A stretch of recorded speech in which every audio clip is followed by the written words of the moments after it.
Hey guys, welcome back to the channel. This is a story about what if Naruto becomes a Saiyan thanks to Vegeta Sasuke bashing. Before I start, please support for more amazing content and do consider subscribing to my channel and share this video with your friends.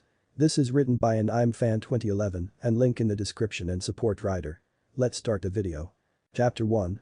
The Valley of the End, a battlefield named after the battle between Madara Uchiha and the first Hokage of Konoha. Now it is the battlefield between two genin level ninja Sasuke Uchiha and Naruto Uzumaki. They were fighting for hours, neither one giving up.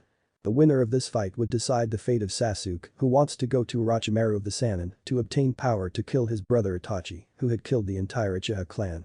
Naruto and Sasuke panted heavily, trying to catch their breath. "Naruto, why do you continue to stand in my way?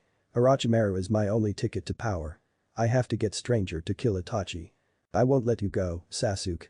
Orochimaru only wants to take over your body so he can obtain the Sharingan," Naruto shouted. "I don't care, as long as I get the strength I need I'll do anything." Sasuke's cure mark began to grow and cover his body. His hair grew longer and darker and hand-like wings formed on his back. "This looks bad. Hey Kyuubi, lend me some of your chakra," Naruto thought, trying to communicate with the fox demon sealed in him. "You'll need more than just some kit, you'll need at least one tail of my power." Naruto suddenly felt power surging through him. The fox's red chakra covered his body until it resembled a fox itself with one tail. Naruto's hair became wilder, he grew fangs, and his nails grew and sharpened. His eyes were red with slits. "Okay Naruto, let's make a deal." Naruto raised his eyebrow. "What kind of deal?" "We will use one last attack and put everything into them. If you can overpower me, I'll go back to Konoha and never leave again. I'll even give up on killing my brother for now," Sasuke said. Naruto just nodded. Without hand signs, Sasuke formed a Chidori in his left hand and Naruto formed a Rasengan in his right. They then leaped into the air toward each other. Naruto. Sasuke. The two attacks collided with each other and sent a pulse throughout the area. At the moment it appeared that they were evenly matched until Sasuke started getting the upper hand. Naruto was losing focus fast. Was this it? Was he going to lose his best friend to that snake Orochimaru? He then saw a little image of them as kids holding out their hands to hold. Naruto suddenly got a huge burst of energy and became enveloped by a golden light. You could literally see the new golden energy flaring from his body. Naruto pushed with all his might with his newfound strength, cancelling Sasuke's Chidori and sent him soaring into the rocky wall near the waterfall. Naruto calmed down and the energy dispersed. "Kyuubi, what was it just now?" Naruto asked, examining himself. "I don't know kid, but I've never felt power like that since your fourth Hokage fought me 12 years ago," Kyuubi said. "The fourth Hokage had this power too." And Naruto Sasuke grunted. "Sasuke." Naruto quickly ran up to his friend. "Are you alright?" "Well, despite the fact I was sent hurtling into a wall made of rocks, I'm doing just fine," Sasuke grunted sarcastically. At that moment Kakashi Haddock, Naruto and Sasuke sensei arrived at the scene with Pakken by his side. Kakashi had a surprised look on his face when he saw Sasuke. "What happened here?" Kakashi asked. "Kakashi sensei, I did it, I won. Sasuke can return to the village now," Naruto said with a smile on his face. Kakashi's face softened and he smiled underneath his mask. "You did a remarkable job Naruto. I'm proud of you." Sasuke cleared his throat to get their attention. "In case you forgot, I'm injured and require a hospital," Sasuke said. "Right, come on, let's get you two back to the village," Kakashi said while he leaned over and picked up Sasuke up and out him on his back. "Naruto, can you walk?" "I may need a little support," Naruto said as he grabbed a hold of Kakashi's Jounin vest. Then they made their way back to Konoha. At the village gate Sakura was watching for any sign of Naruto or Kakashi, who said that he would bring them both back. Shikamaru, Neji, Kiba, Choji, Lee, and the Sand siblings returned to the village and Naruto, Sasuke, and Kakashi haven't returned yet. She was becoming worried they were gone far longer than the rest of the retrieval team. Then, she saw something in the distance. The object came closer until she could make out what it was. Her eyes widened as she saw it was Kakashi with Naruto limping beside him and Sasuke on his back. He did it, he brought Sasuke back to Konohatomi, Sakura thought. She ran up to them, hugged Naruto. Even though he was weak from the fight, he was sturdy enough to stay standing. Naruto was surprised that Sakura was hugging him at all. "You brought Sasuke back. I'm so happy Naruto." Thank you so much," Sakura said, tears of joy ran down her face. She released Naruto and turned to Kakashi. "Is he going to be okay?" she asked. "Don't worry, he'll be back to his old self in no time. He just needs sleep and we need to get both him and Naruto to the hospital," Kakashi said. 2 hours after Kakashi returned, both Naruto and Sasuke, the council members, Kaharu Utatane and Hamura Midokado, gathered in Tsunade's office. Since they knew how Naruto stopped Sasuke from leaving and joining Orochimaru, they came to a conclusion on how to deal with it, and Tsunade was not pleased. "What? You're going to punish Naruto for stopping the Uchiha from joining Orochimaru?" she yelled. "Tsunade, we are not punishing him," Hamura said. "We felt the power coming from Naruto from all the way here. Not only did we feel the Kyuubi's chakra, but we felt a power from Naruto that could rival its own. In fact, come to think of it, I recognized that power from the fourth Hokage," Kaharu said. "How is it that Naruto has that power as well? In any case, if he let that much power leak from the seal, he might lose control, and then the fox demon will run amok again and finish what it started years ago," Hamura said. "We're doing this for the protection of Konoha and the boy. There's no telling what might happen to Naruto if the villagers knew what happened," Kaharu said. Tsunade still didn't look any happier. Those two had better find a better reason to convince her before she hangs them on her mantle. Kaharu sighed. "Look, Tsunade, we're not doing this because we're against the boy. We've actually grown to respect him, as has the clan head members. We just can't risk the safety of the village." Tsunade sighed, staring at her desk. "You said banishment was the safest way." "Of course, even we don't want to see the boy executed," Kaharu said. In the hospital, Sasuke was staring out the window by his bed watching the rain. He was in deep thought about how much of his life he wasted for revenge for a clan that was long gone. He wished if he could turn back time, he would and find out why Itachi massacred their whole family.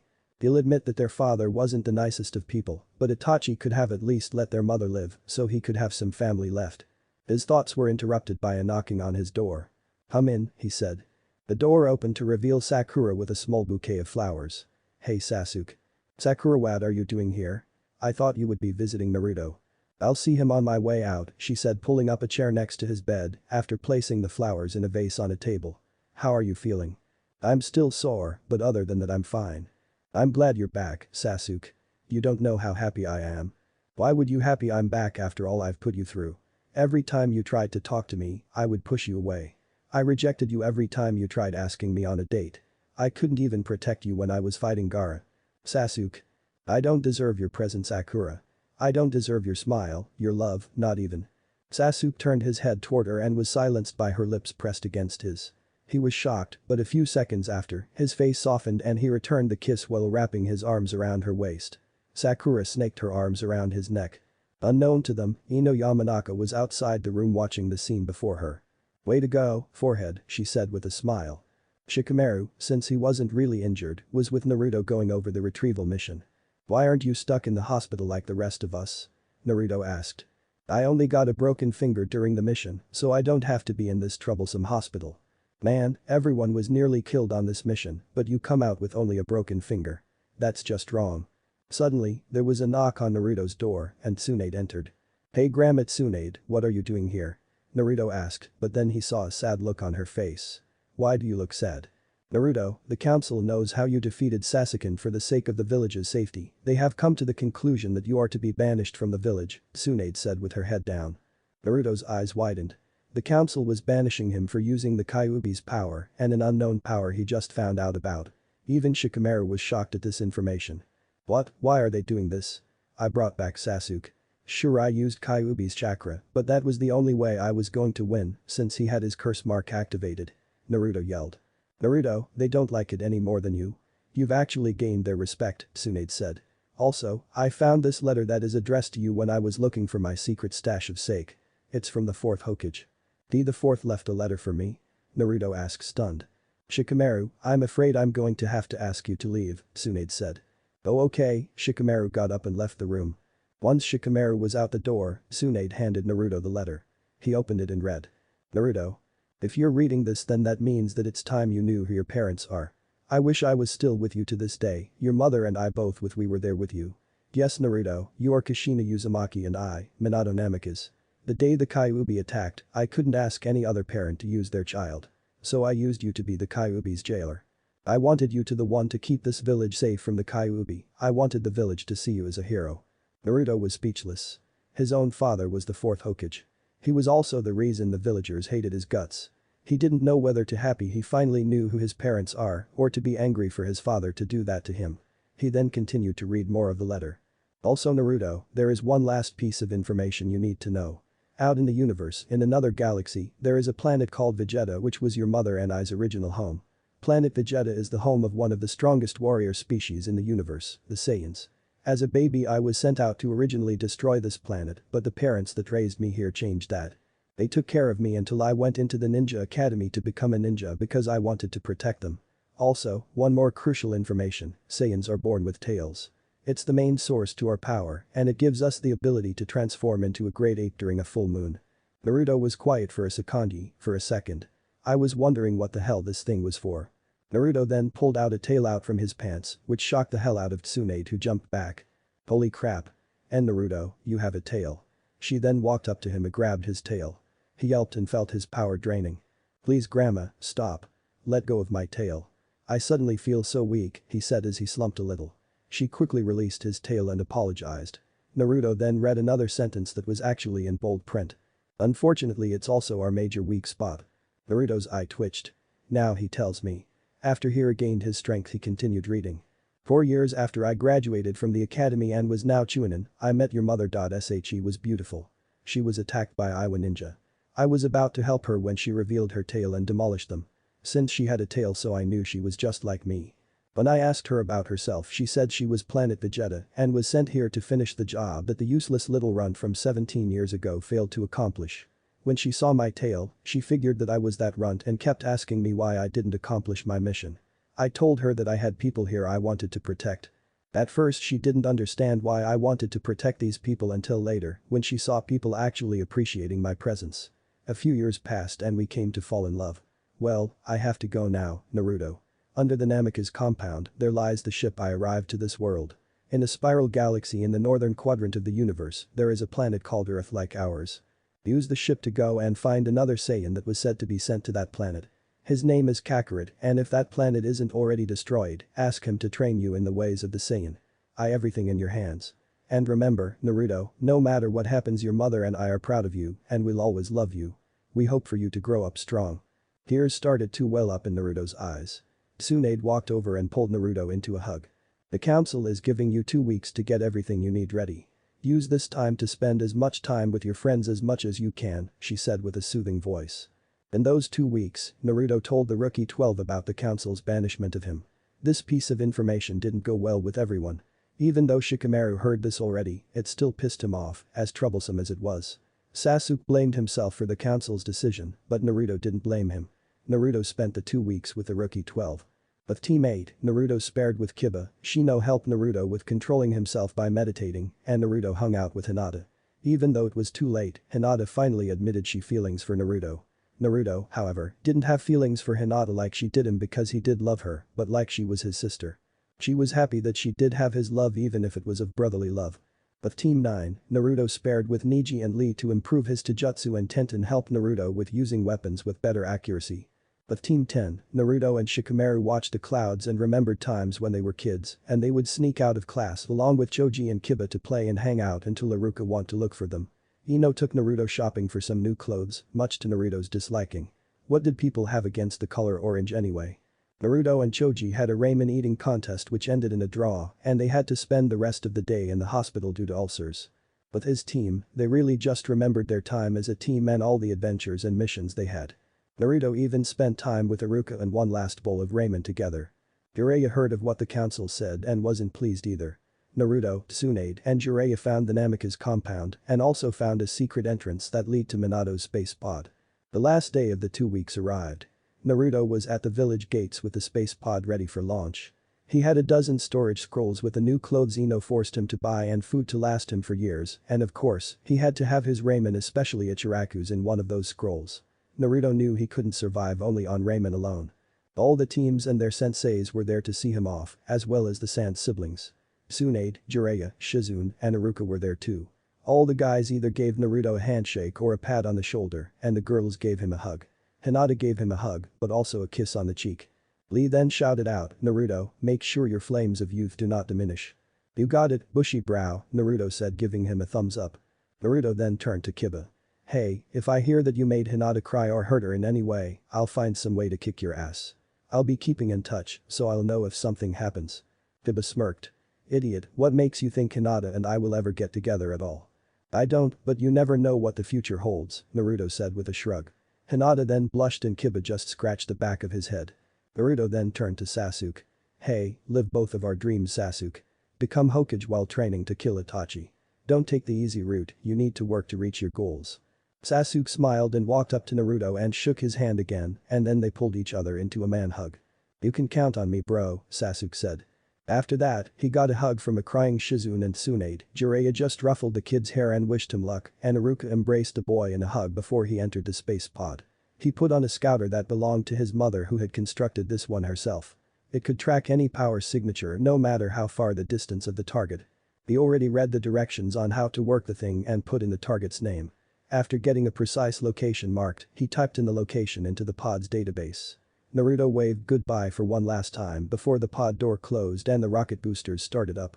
The now rookie 11 waved goodbye as the space pod took off in a sudden burst of speed, and in mere seconds the pod left the Earth's atmosphere. Naruto watched as the Earth only got smaller from his viewpoint and sighed. I sure am going to miss them. I know kid, but you can still be in contact with them. So it won't be like you know how they are. Yeah, I know. Kid, I'm going to help you train. That power of yours seems that it can diminish fully, so I will help you with that. You mean this isn't how I normally look? It appears that way. Also, I'm going to help you to try and control that transformation the fourth mentioned. He said you can transform into a great ape or something. I'm sure you don't want to go on a rampage during a full moon, do you? Of course I don't. That planet will probably be my new home and I don't want to destroy it if that happens. Then let the training commence. And so began Naruto's journey to find this mysterious Kakarot in another world. Will Naruto manage to find him, and how will the result of Naruto's training with Kyuubi unfold? Find out in the chapter of Naruto Z. End of chapter 1. Chapter 2. 5 years had passed since Naruto left his old home on Earth in search of this Kakarot his father mentioned in his letter. Kakarot appeared to be on another planet in the northern quadrant of the universe, living his life on another planet known as Earth in a spiral galaxy. Naruto was true to his word and kept in contact with his friends. A lot happened in the past 5 years. Sasuke and Sakura were dating, and Sasuke was in line to be the next Hokage. Ino and Choji were dating, surprisingly. How this happened apparently during an A-rank mission Choji saved her from enemy ninja, which caused her to fall for him. Ironically Kiba and Hinata started dating 2 weeks after Naruto left. Neji became the new Hyuga clan head and had the cage bird seal removed from the branch family and himself. Sasuke finally got his revenge on his brother. When the Akatsuki learned of Naruto's banishment, they sent Itachi and Kisame to search for him. They stumbled upon Sasuke's team on a mission and decided to get answers. Sasuke's team consisted of Sasuke, Sakura, Kakashi, and Sai who used to be a root member. Even with his gifted skilled, Itachi met his end against Sasuke and Sakura. Kisame met his end with Kakashi's lightning blade to the heart. Even with 2 powerful members of Akatsuki left, they haven't given up their hunt for the Jinchuriki. Man, things sure have changed over the years. Everyone seems so happy, the now 18-year-old boy said. I know, when we find this Kakarot, we need to find you a girl kid, Kyuubi snickered. No, I'm not going to look for anyone quite yet. I want to know more about the Saiyan arts and perfect it before any of that. You already mastered your grade 8 transformation and you can control your second source of power. Yeah, but now I can't access that power for some reason ever since we were able to discover it. Flashback. 4 weeks after Naruto left Earth. Naruto was in deep thought on how he was going to control the grade 8 transformation. Kyuubi said they were going to train to control it, but how were they going to do it? There was a full moon that week, so they decided to try. They found a remote planet that the scanner in the pod said that there was no life and trained there. It was a beautiful planet with lots of plant life. There was not a human in sight, not even any buildings of any kind. This looks like a good place to do some training, Naruto said as he was standing outside his pod. He stretched and took a deep breath of the planet's fresh air. It was still daylight it seemed, so they had some time. Kid, since the sun won't set for a few hours, let's try and work on that secondary power of your. Sure, I wonder what will happen when we find it, Naruto said as he sat on the ground, closed his eyes and began to meditate. In Naruto's mind, he found himself in front of the Kyuubi sealed cage. When he approached the cage, he thought he would see the fox, but instead he saw a woman in her mid-20s with red hair, red eyes with slits. She was wearing a red kimono shirt with flame designs and red shorts. She smirked at the boy's confused reaction. So, what do you think? She asked. I'm sorry, but do I know you? Oh come on, kid. You've only been here once and you don't realize who I am? She fake pouted, giving him a hurt expression. Why you can't be Kyuubi, can you? Naruto stuttered. Bingo, give the kid a prize. Yes, I the great and powerful Kyuubi no Kitsune, am a girl. Shocking isn't it? I always thought of you as male. This changes things a bit, Naruto said. Yeah, you and everyone in that village you were banished from, Kyuubi said in a bored tone, picking at the inside of her ear. Well, we should get to looking for that secondary power. But, how would you be able to move around in my head when that seal prevents you to do so? Just think up a different location for this place and make it to where the seal is on me somehow. It's that simple, Kyuubi said. Naruto did just that. He closed his eyes and the area changed into a meadow with luscious green grass and a sakura tree on a small hill. Kyuubi found a collar around her neck and a tag with a seal on it. Well, it's better than being inside a cage, Kyuubi said, stretching out her muscles and looking around her new surroundings. Well, let's get started on finding that secondary power. For hours on end, they looked around Naruto's mindscape searching for anything that looked unfamiliar and found nothing but doorways to Naruto's thoughts and memories he'd rather keep locked away. Man, we've looked everywhere and we haven't found anything that we haven't seen before. And this is your head, you'd think there'd be something unusual, Kyuubi said. Hee. Naruto yelled, annoyed at that comment. Kyuubi was then in deep thought. Maybe we aren't looking in the place. When you felt that power, where exactly did you feel it? I felt it come from deep within myself when I was fighting Sasuke. Deep within, that's it. What's it? Naruto asked. You said you felt it from deep within yourself. We're not supposed to check your mind, we're supposed to check within your soul. My soul? Naruto asked, confused. Although, I'm afraid that you're going to have to make that journey alone. I can't go farther than your mind, kid. This will require serious meditation to enter one's soul. Naruto nodded and left his mindscape. Naruto opened his eyes and took a deep breath to calm himself more. Okay, here we go. Naruto closed his eyes once more time and concentrated. The sound around him ceased, then his surroundings vanished as he traveled into the depths of his very soul. He opened his eyes once again and was blinded by a golden light. He kept his eyes shielded with his arms until his eyes adjusted enough for him to see. Hey Kyuubi, can you hear me? I guess not. Well, I found it. There in the center of his own soul, Naruto was staring at a gold ball of energy as bright as the sun itself. Well, let's see if anything happens, he said. He then dashed toward the gold ball and dove. The moment his hands touched it, the ball shone even brighter and gave off a powerful pulse of energy, sending Naruto flying back into reality. Naruto felt the energy pulse and launched into the air about 6 feet and then landed on his head. Ow. Damn it. Naruto shouted in pain from the landing. Hit, are you okay? Why yeah, and you know what? Although I don't know what exactly happened, I found it. But now I feel so weak for some reason, Naruto said as he flexed his muscles which now felt like jelly. You feel different, well you definitely look different. Look at your reflection, Kyuubi said. Naruto looked around until he saw a lake nearby and quickly ran over. He looked at his reflection and was flabbergasted at what he saw. Naruto's hair wasn't blonde anymore. Now he had black hair and his eyes turned black as well. His hair wasn't as spiky and wild as last time. Whoa, that's weird. I always thought I was naturally blonde, but I guess this is the real me, Naruto said, still a little dazed. He then looked around and noticed it was dark. The sun must have set a while ago. Then he noticed the full moon in the sky. Wow, the moon looks a lot closer here than at home. I have to say that it looks very something. Suddenly snaps inside Naruto and his body tensed up. Kyuubi felt the same thing and got a little worried. Kit, are you okay? Kit. Naruto's eyes went blank, his body began to twitch and his muscles began to grow and rip his clothes and released an animalistic growl. In Naruto's mindscape, an image of Naruto stood in front of Kyuubi undergoing the same thing. She was really worried for the kid now. Kit, what's wrong? What's happening to you? She then looked through the real Naruto's eyes and saw the full moon. Oh, crap. Naruto continued to transform until he started taking on ape-like features and continued to grow. His clothes were completely shredded and flew with the wind. Brown fur covered his entire body and his eyes turned red. The transformation was complete and there stood a 5-story high-grade ape that unleashed a terrifying roar while beating its chest. In Naruto's mindscape, Kyuubi was actually felt something she hadn't felt in a millennium, fear. She stared at the creature in front of her and shuddered at the immense power it was giving off. This monster had enough power to match her own. The great ape looked down at her and roared. It then drew its fists up and smashed them onto the ground. Kyuubi dodged just in time, for if she didn't, she would have been as flat as a pancake. That was close. Looks like I have no choice but to fight, she said. Then she transformed into her fox form to even the odds. Alright you overgrown monkey, let's see what you got.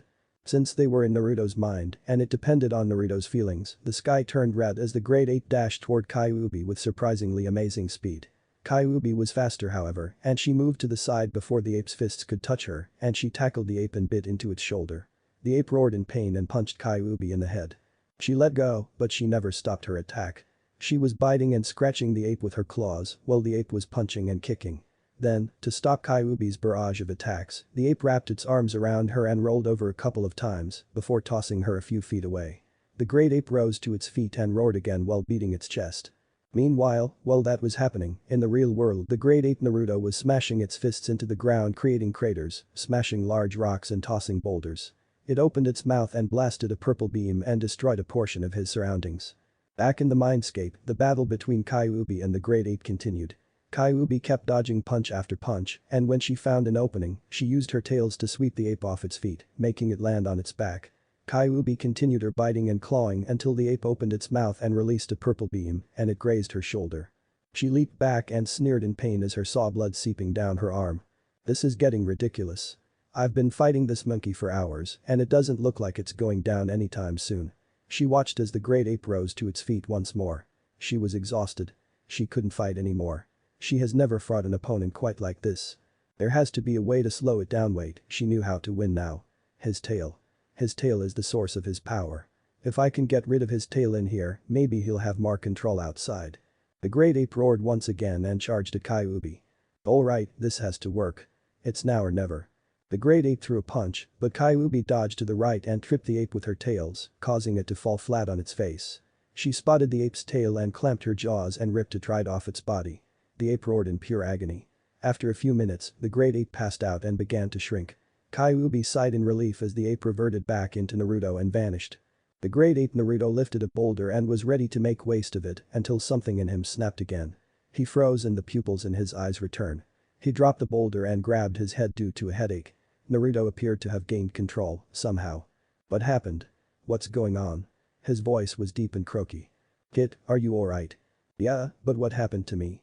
Naruto said while examining himself. "This is apparently the great ape transformation. The inner thought form of yourself transformed as well. I remembered that your tail was your main source for your power, so if you lose your tail you lose the ability to transform and you lose a hell of a lot of power. Your thought form lost its tail because of me and turned back to normal, which probably was the reason you gained control.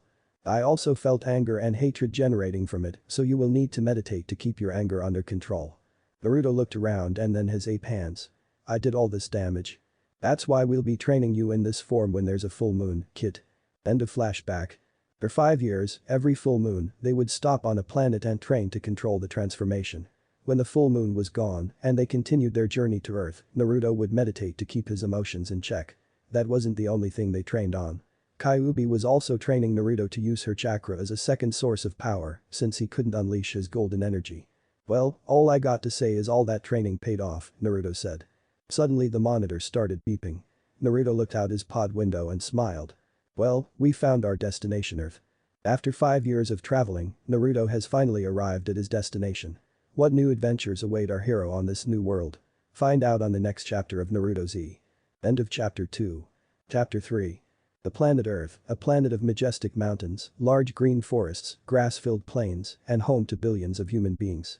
5 years had passed since Goku and his friends thwarted King Piccolo's plans of world domination. Thanks to their heroic efforts, it became a place of peace and rebuilding for the citizens of Earth. But unknown to them, an invader from another world was entering the atmosphere of their beloved home. Naruto was trying to slow the pod to a reasonable speed for landing, but the gravity of the planet was too great. "Man, if I don't find a way to slow down the landing is going to be pretty rough." To make matters worse, the pod was engulfed by flames because of the speed. "Just great, now I'm being roasted alive and I haven't even been here 5 minutes. How could this possibly get worse?" Naruto said, whipping sweat from his brow. Suddenly the ship began to spiral. Damn it. Down below, a farmer was loading hay into his truck. He was tired, so he decided to sit on the ground by his truck and fanned himself. "This job is harder than I thought," he said. He then looked up because he heard something in the sky. He then saw an object zoom overhead at rapid speed. Naruto's pod. "Damn jet engines," he grumbled. In the mountainous area, Goku and his wife Kai Kai live in his grandfather's home with their 4-year-old son Gohan. Goku and Kai Kai named their son after his grandfather in his memory. Kai Kai was very protective of Gohan, even though he was the son of one of the strongest fighters on the planet. She didn't want her son to be a fighter like his father, she wanted Gohan to be a normal child. Another thing about Gohan was that he had a tail. Goku explained that he had a tail when he was a kid, but Kai still didn't like it. How was he going to be a normal boy if he had a tail? Gohan also had a bad habit of wandering off, which is what happened that day, and Kai couldn't find him anywhere. Within the mountainous area lied a forest, and Goku was leaping through the trees. He then landed in front of a particular tree that looked to be 15 feet in diameter and 1 story tall. "This one should do," Goku said. He readied himself and with a semi-strong jab the tree went tumbling down. Back at the house Kai looked everywhere and she still couldn't find Gohan. Oh, where did he run off to? She then noticed Goku dragging the tree. He toppled over and smiled in amusement. "You think you got enough firewood, Goku?" "Yeah, this should last us a while, don't you think?" Goku said as he dropped the tree beside the house. "I swear you're going to hurt yourself one of these days doing that." "Aw, I'm fine." "Where's Gohan?" "I don't know. He's nowhere around the house. He may have wandered off into the forest." Kai said, getting worried about their son getting hurt or worse. "Don't worry, Kai. I'll find him. He couldn't have wandered off too far," Goku said as he ran back into the woods to search for Gohan. Meanwhile with Naruto spiraling out of control space pod. "I'm going to die. I'm going to die," Naruto shouted in a panic. "I'm going to throw up and then I'm going to die." The pod was nearing the mountainous area. Down below, little 4-year-old Gohan was walking through the forest crying. If you've watched the very first episode of DBZ, you should know how he's dressed and everything. "I want my daddy, I want to go home." He yelled at the top of his lungs calling for his daddy, but got no response.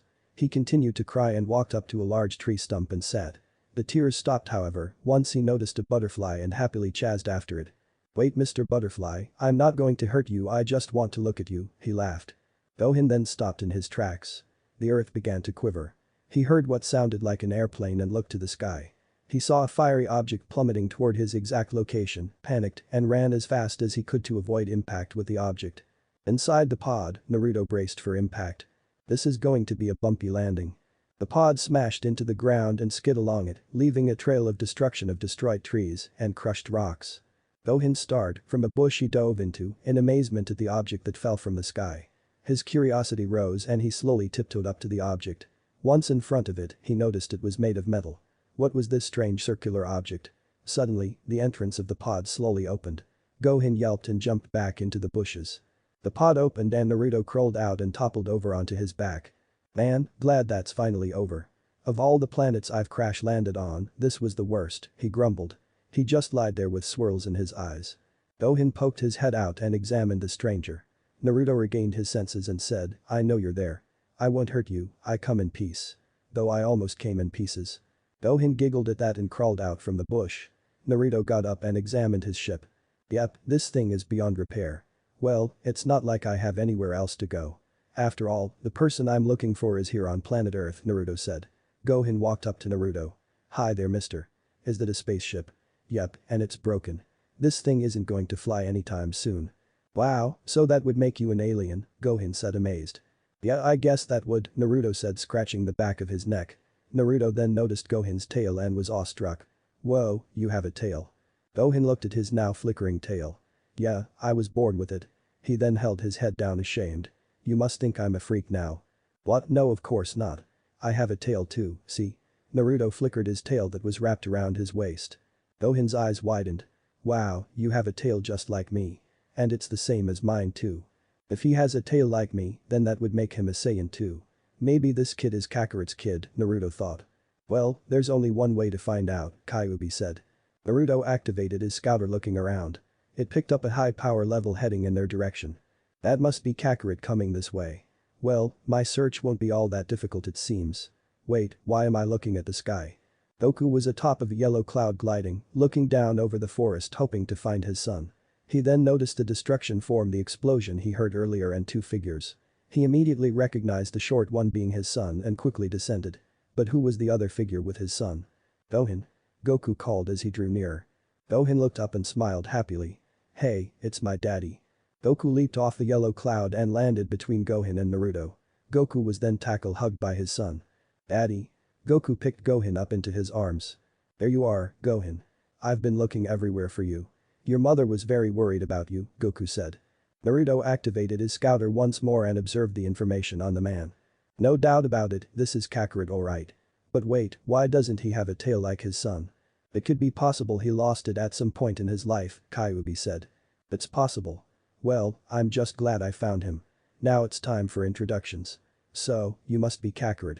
My name is Naruto Uzumaki Namikaze and I've traveled far for you to train me, Naruto said. Goku turned to face Naruto and looked at him questioningly. Kakarot? Sorry but my name is Goku. I don't know anyone by that name. Really? That's funny, my scouter is identifying you as Kakarot, Naruto said a bit confused. Well, sorry about that. Wait, you said you traveled here to meet me? What do you mean by that? Goku asked. Well, you see this pod beside me? This is what I used to get here. It's a pod that transported me from my home planet to this one. It took me 5 years to finally arrive here on Earth. I am from the eastern quadrant of the universe. My home planet was called Earth as well. I don't know what happens on this planet, but my planet is inhabited by ninja. We have normal lives like spending time with our family and friends, but when the time calls for it, we go on missions that other villages or the people in our own village request. Every ninja lives in a hidden village that is a part of the 5 great nations of fire, earth, wind, water, and lightning. Everyone in their village is treated with respect, well, all but certain people. They are called Jinchuriki, a demon container. There are a total of 9 demons, and each has a certain amount of tails that determine their power. Naruto's face saddened. 18 years ago, a 9-tailed fox attacked my village. The fox was too powerful to kill, so the only way to save the village was to seal the fox away. The 4th Hokage, the leader of our village, sealed her inside his newborn child, me. It was Goku's turn to sadden. What father would do that to their own son? It was his intention for me to be seen as a hero in my village. But his wish was never realized. The villagers never saw me as a hero or even human. They only saw the fox, nothing else. I entered the ninja academy to become a ninja and work my way to the title of Hokage, but that dream is long gone. I was banished when I brought back a friend of mine, Sasuke Uchiha, back to the village. He was going to go to betray the village and seek power from another traitor of our village, Orochimaru. Why were you banished if you stopped your friend from becoming a traitor? Goku asked. Because I used Kyuubi's power and another power that I didn't even know I had. The council said that my banishment was for the safety of the village because they thought I was unstable. The 5 years traveling here, I've been training to access her power effectively. I can already control 4 tails of her power. I don't know how to access my other power, ever since I figured out how to disperse it, I haven't been able to access it at all. My father left me a letter before he died that explained something about a race of warriors called the Saiyans. My mother and father were apparently Saiyans as well. He said that a Saiyan child named Kakarot was sent to this planet to eradicate all life here, though I don't know why. He also said that Kakarot could train me in the ways of the Saiyan. What? What in the world is a Saiyan? Goku asked. It suddenly got quiet. Why, you don't know what a Saiyan is? Naruto asked. This was going to be a problem. Sorry, no. Was I supposed to? Crap. This was not the way things were supposed to go. Wait, if he doesn't know me, out of curiosity, did you ever suffer from a head injury as a kid, Goku? Naruto asked, trying not to sound offensive in any way. Actually, yeah, I did hit my head as a child. I still have a scar from when it happened. Goku said, rubbing his head in the spot where he landed. Well, that explains a lot. Naruto's head drooped and sighed. Sorry I wasn't who you thought I was, but I can still train you. Naruto's jerked up and his eyes grew wide. What? Really? But before that, I need to know how to train you. The only way I'll know how is if you and I spar, Goku said. Suddenly there was a growling sound coming from Naruto's stomach. Do you think we can put a hold on that? I haven't eaten anything for a while since I ran out of food 10 hours ago, Naruto said, rubbing his stomach, and smiled sheepishly. Goku grinned. Sure, I was getting hungry myself. Let's head over to my home and I'll ask my wife, Kai Kai, to cook something up. But one more thing before that. Naruto pointed at the yellow cloud. What the hell is that thing? Goku hopped up onto the yellow cloud and grinned. This is called a nimbus cloud, a cloud that only those with a pure heart can ride. Naruto scratched his head sheepishly. Yeah, I'd better not even try to ride it. I doubt I'm 100% sure that my heart is as pure as yours if you can ride it. Naruto quickly rummaged through the scrolls that had food and grabbed the ones that had his clothes. After that, they made their way to Goku's house with Goku and Gohan flying on the nimbus cloud, and Naruto traveled on foot, leaping through the trees. Kai was getting worried. It was nearly dark out and Goku still hasn't returned with Gohan. She was in the living room pacing back and forth. Oh, where is Goku? He should have been here hours ago with Gohan. I hope nothing's happened. Just as she said that, the front door opened and revealed Goku with Gohan on his left shoulder. Kai, we're home. Kai stopped pacing and rushed to the door with a happy smile on her face. She snatched Gohan and brought him into a hug. Gohan, I was so worried. Don't do that ever again. I'm sorry, mommy, Gohan said with guilt. Well, as long as you're safe, I'm happy. She then noticed Naruto. Goku. Who is this young man? She asked. This is a new face around here. His name is Naruto Uzumaki Namikaze, and check this, he's from another planet. Aikai's eyes grew wide as saucers. She examined Naruto closely. How can he be from another planet? He looks just like us except for his whiskers and his tail. She paused. He has a tail. Goku looked confused. He turned towards Naruto, and sure enough, there it was flickering. Whoa, you're right. How did I miss that? Suddenly the room was filled with the sound of roaring stomachs from Naruto and Goku. Oh yeah, Kai, I invited Naruto for dinner if that's okay with you. He said he hasn't had any food for a while because he ran out on his way here, Goku said sheepishly. Kai put her hands on her hips and sighed. Well, I suppose I can make something for all of us. I was actually waiting for you to get home so I could cook. I hope I'm not imposing, Naruto said. Kai smiled. Oh no, don't worry about it. I have to cook a lot of food anyway because of Goku's eating habits. Kai then walked into the kitchen dining room. Naruto chuckled. Really? How much could Goku eat? He had to ask. An hour later, the table was covered with mountains of food.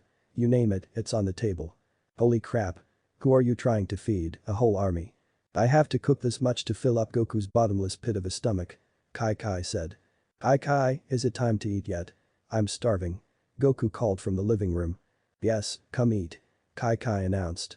In seconds, Goku was sitting at the table eyeing all the tasty morsels. His saliva literally turned into a waterfall. Gohan took a seat across from his daddy, and Naruto sat across from Kai. Well, dig in, Kai said. And Goku did just that. He started piling food on his plate and scarfed down. Kai and Gohan were eating their food normally, not really affected by Goku's speed eating. Naruto, however, was speechless. Damn. He's packing it away like I do ramen. Kai noticed Naruto wasn't eating. You better eat something before Goku devours everything before you get anything. Naruto flinched and quickly grabbed a bowl of noodles and began eating. So Naruto, tell us about yourself. Like where you're from, about your home, why you're here, Kai said. Naruto's face saddened and then told them about his home planet, the Kyuubi attack, the fourth Hokage's wish, his life in the village, Sasuke's betrayal, his banishment, and his father's letter. Goku heard the explanation once already, but hearing it the second time was even more depressing, and his eating slowed to a stop. Gohan just looked at Naruto sympathetically, and Kai was on the verge of tears, even though she looked pissed off. Those idiotic villagers. How could they do all that to a poor innocent little boy? Kai asked. They just never saw me as a human being, they all saw me as the fox. I've communicated with her and she's not bad at all. She's even training me to help me control her powers, Naruto said. It was quiet for a few minutes and no one was touching their food. Then Goku spoke up to break the silence. Alright, tomorrow I'm going to start training you, Naruto. Huh? Naruto looked up at Goku. I know I said I'd have to spar you first, but I'll do that when I think your training is done. I have plenty of equipment for you to use. So let's get some sleep and plenty of rest for tomorrow, Goku's stomach growled. Right after we finish eating. At night after dinner, Kai said Naruto could sleep in Gohan's room. She pulled out a futon and spread it on the floor next to Gohan's bed. Naruto asked for a pen and a piece of paper so he could write to his friends and tell them he made it to his destination. She obliged and left the room to find said objects. When Kai returned, he began writing his letter explaining that he made it to his destination and that Goku Kakarot was going to train him. No one was in the room when he summoned Gamakichi so he could take the letter to Tsunade. Time skip. 5 months. 5 months have passed since Naruto's arrival to Earth. During the 5 months, Goku has taught Naruto the basics of martial arts, but not without the equipment Naruto needed. Goku had Naruto wear weights during his training, with Naruto wearing simple wrist and ankle weights which were 20 pounds each. Every 2 weeks Naruto would upgrade to heavier weights until Naruto was up to wearing another set of the same orange martial arts uniform Goku was wearing, which were weighted clothing. The weighted clothes took Naruto more time to get used to. Goku even taught Naruto the basics of energy and how to control it. Naruto mastered that in about a month's time. Also, and to Naruto's surprise, Goku taught Naruto how to use the energy to fly, which to Goku's surprise, took Naruto a week to master. Over the 5 months of training, Goku also told Naruto about his childhood, the friends he's made, their adventures, the 7 Dragon Balls which when brought together summons the eternal dragon, Shenron, who can grant any one wish that's within his power. He even told Naruto about King Piccolo and his ambition for world domination and how Goku defeated him in the World Martial Arts Tournament. Naruto during the 5 months of training kept training non-stop, not only in the martial arts Goku taught him, but in controlling more of Kyuubi's chakra. The only time he ever took a break was if it was time to eat or sleep. Sometimes Naruto would sneak out and train at night until he passed out from exhaustion, and Goku would find him sleeping against a tree. Also, Naruto demonstrated his techniques to Goku, which were the basic academy moves and his two favorites, the Rasengan and the Shadow Clone Jutsu. By the end of the 5th month, Goku decided to see Naruto's progress in action and test Naruto's newfound abilities. But unknown to them, a new threat to mankind was hurtling through the solar system. And as the mysterious invader made its final approach to Earth, one thing was certain. The peaceful era the human race was enjoying for the past 5 years was about to come crashing to an end. Naruto and Goku were in a forest clearing at 8 AM. Gohan and Kai were sitting by the trees to observe. Kai wanted Gohan to do his studies, but Gohan insisted that they watch Naruto and his daddy spar. Even the Ox King, who came to visit them a couple of times and got to know Naruto, wanted to see Naruto's progress. "Okay Naruto, we're going to spar to see how far you've progressed. Don't hold anything back, come at with full force," Goku said.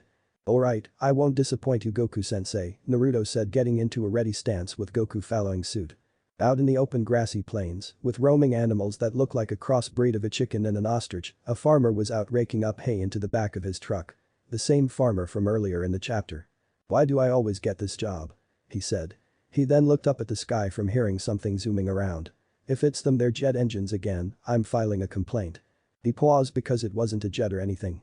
He saw a fiery object descending at alarming speed towards the plains. He watched as the object crashed with an explosion 10 kilometers away. The impact shook the entire area and sent the animals into an uproar. The farmer looked in shock as the earth shook from the impact. "My god, it hit. I guess I have to go and check it out," he stuttered. "Damn it, why me?" He jumped into his truck and floored it, driving like a madman to the scene of the crash. Once there, he grabbed his pea shooter and slowly tiptoed to an gigantic crater the object created. When he saw the object, it wasn't a meteor. It was circular and looked like a spacecraft very similar to the one Naruto arrived in. "That thing's made of steel. What in the world?" The spacecraft opened and a figure crawled out and stood a good 6 feet.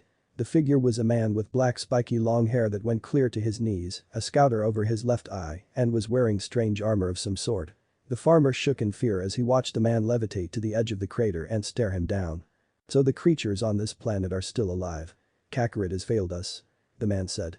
The farmer was scared out of his mind. "You're on MIP property," he shuddered while cocking his gun. "Is that so?" The man activated his scouter to scan the farmer. "Ha! Your power level is puny, level 5. Don't come any closer or I'll use this thing," the farmer warned by pointing his pea shooter. The man didn't feel threatened at all, so he took one step. The farmer panicked and pulled the trigger. The man brought his hand up and caught the bullet with ease. He then placed it between his index finger and his thumb and flicked it.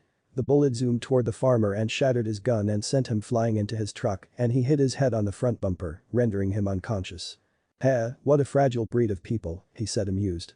His scouter went off, signaling a power level. He looked to the right until the signal was perfect. The signal was past the mountain range. "There's a high power level over there. It must be him." He rose off the ground and flew in that direction at high speed. "Prepare yourself, Kakarot." The battle between Goku and Naruto was fierce. They were in the air, matching each other blow for blow, punch by punch, kick by kick. Naruto backed off a few feet and made a hand sign with his fingers in the shape of a cross. Shadow Clone Jutsu. 4 Naruto clones appeared, and the real Naruto held out their hands, fired multiple Kai blasts from their palms. Goku dodged each with blast with ease and fired his own Kai blast when there was an opening and dispersed the clones one by one. Naruto charged once his clones were gone, and he and Goku were locked in hand-to-hand combat once again. Naruto went with a roundhouse kick to Goku's head, which he blocked and countered with a jab. Naruto blocked by grabbing Goku's fist and countered by spinning to try and kick Goku from under his feet. Goku dodged by lifting his feet and side-kicked Naruto in the chest and sent his rolling 5 yards. Naruto created 10 clones and dashed in and caught Goku with a jab to the face.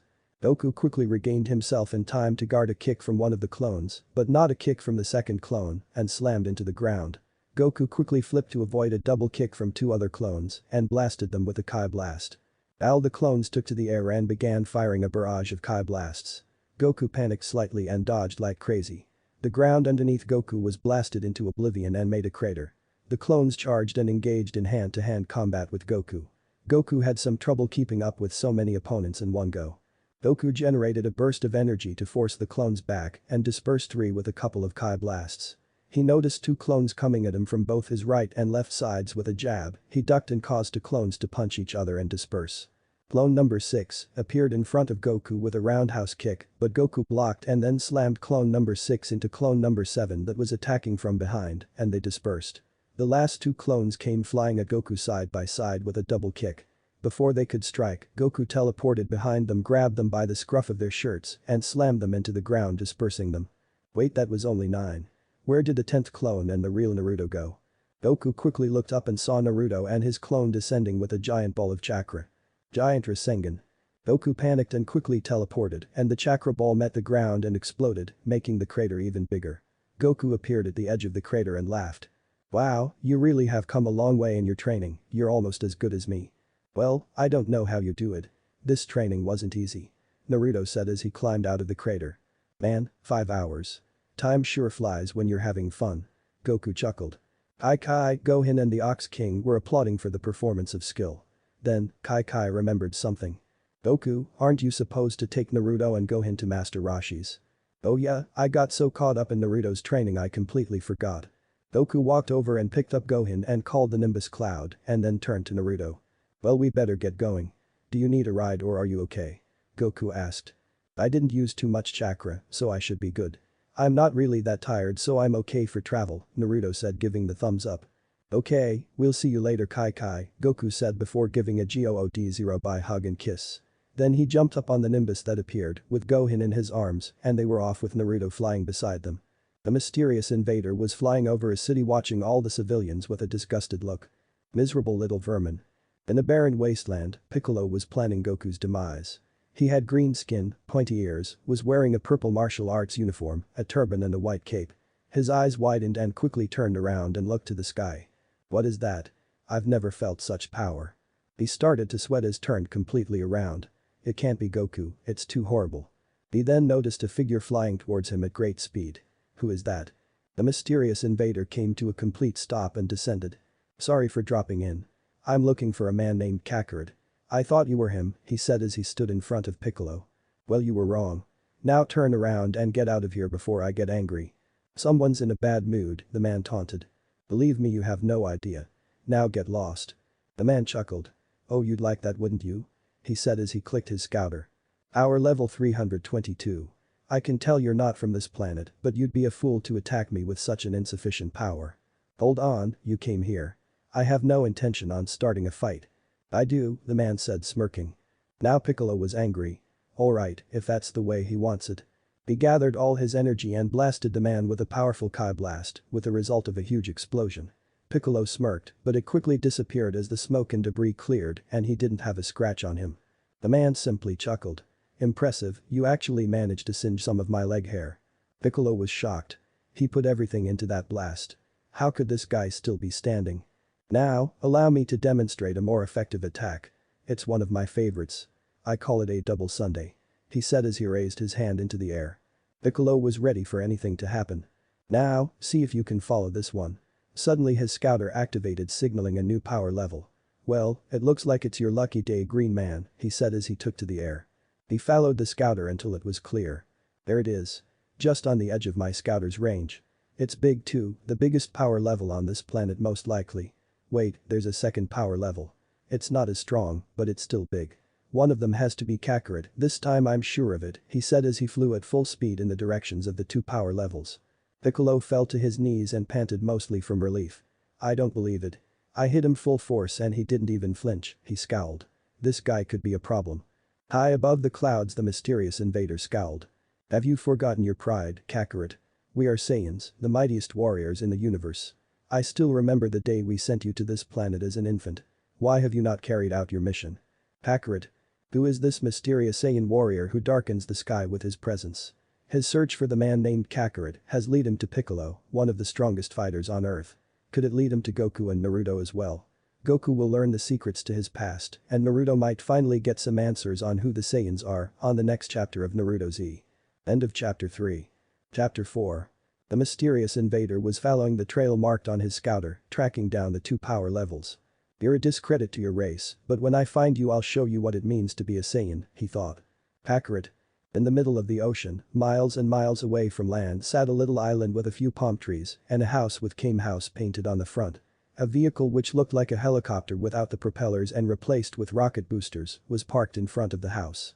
A woman with blue-green hair, wearing a blue strapless shirt, a white jacket and white shorts, walked through the front door of the house. "Hey, you guys." Inside was the owner of the house, Master Rashi, a bald old man wearing sunglasses, a green shirt and yellow shorts, had a white mustache and beard. A sea turtle and a short bald man named Krillin, who was wearing the same orange martial arts uniform as Goku. "Hey Bulma." Krillin greeted. Everyone was happy to see their old friend. "Well, I guess it's been a while huh? You sure didn't change," Bulma said. "Ah, but look at you. You're as beautiful as ever." Rashi said, standing up from the couch he was sitting on with a glass of beer in his hand. "But it looks like you forgot my truffles though." "Oh well, that's okay. I'll forgive you." "Oh, I didn't forget," Bulma said, pulling out a box from behind her back. "Goodness, you're going to spoil this old man. I'm so happy, I could just squeeze ya." Rashi said with a perverted chuckle while looming closer to her chest. She scowled and bashed him in the head with the box. "Yep, hasn't changed at all," she thought angrily. Goku, Gohan and Naruto were flying through the air having the time of their lives on their way to Master Rashi's. They were flying over the ocean, Goku and Gohan were flying on the Nimbus, and Naruto was flying around doing loops and zigzag patterns. "So, what's Yamcha been up to these days, Bulma?" Krillin asked, taking the box of truffles off her hands. She growled in response to Yamcha's name. "That idiot made me so mad I didn't even tell him we were going to be here today. I never want to see that jerk again. We're finished. Ever since he got over his shyness of beautiful girls he can't stay away from them." Rashi looked sympathetic. "Breaking up is hard to do." "I wouldn't know," Krillin said. Bulma calmed down after a minute and asked, "So where's Goku?" "Well, he said he'd be here so I'm guessing he's on his way. He also said he's bringing a new friend over as well," Krillin said. He put the box down on the table, opened it and started to drool over the food. "Krillin, you better save some for me," Rashi yelled. A new friend. Bulma thought. Who could Goku be bringing along? The mysterious invader was closing in on the 2 power levels. He smirked. "He moves with great speed, but not fast enough. You can't escape me Kakarot." Goku, Gohan and Naruto finally arrive at a house in the middle of the ocean on a small island. "This is it, Master Rashi's home," Goku said. "So, this is where this Master Rashi lives. Wonder why he's all the way out here," Naruto thought. Goku and Gohan leaped off the Nimbus when close enough to the ground, with Naruto landing gently beside them. The Nimbus continued on since its job was done. "Hey, is anyone home?" Goku called. Bulma, Krillin and Rashi rushed out to greet their dear friend, but then paused at the sight of Gohan. "Hey, who's the kid?" Bulma asked. "Yeah, are you earning money by babysitting Goku?" Krillin asked. "He's my son," Goku said simply. "Your son?" the trio exclaimed in shock. They never expected this. "Pretty wild huh?" Goku asked, putting his son on the ground. "Oh Goku, he's adorable," Bulma said. "Say hi Gohan." Gohan looked at his dad, then back to everyone else and bowed. "Hello, everyone." Bulma, Krillin and Rashi bowed as well. Rashi was the first to lift his head back up and noticed Naruto standing behind Goku. "Hey Goku, who is that young fellow behind you?" he asked. "Oh, this is Naruto. He's the new friend I said I was bringing as well," Goku said, addressing Naruto. "Naruto Uzumaki Namikaze, at your service," he said, giving a thumbs up. "He has traveled a long ways just for me to train him. I've been training him for the last 5 months," Goku said.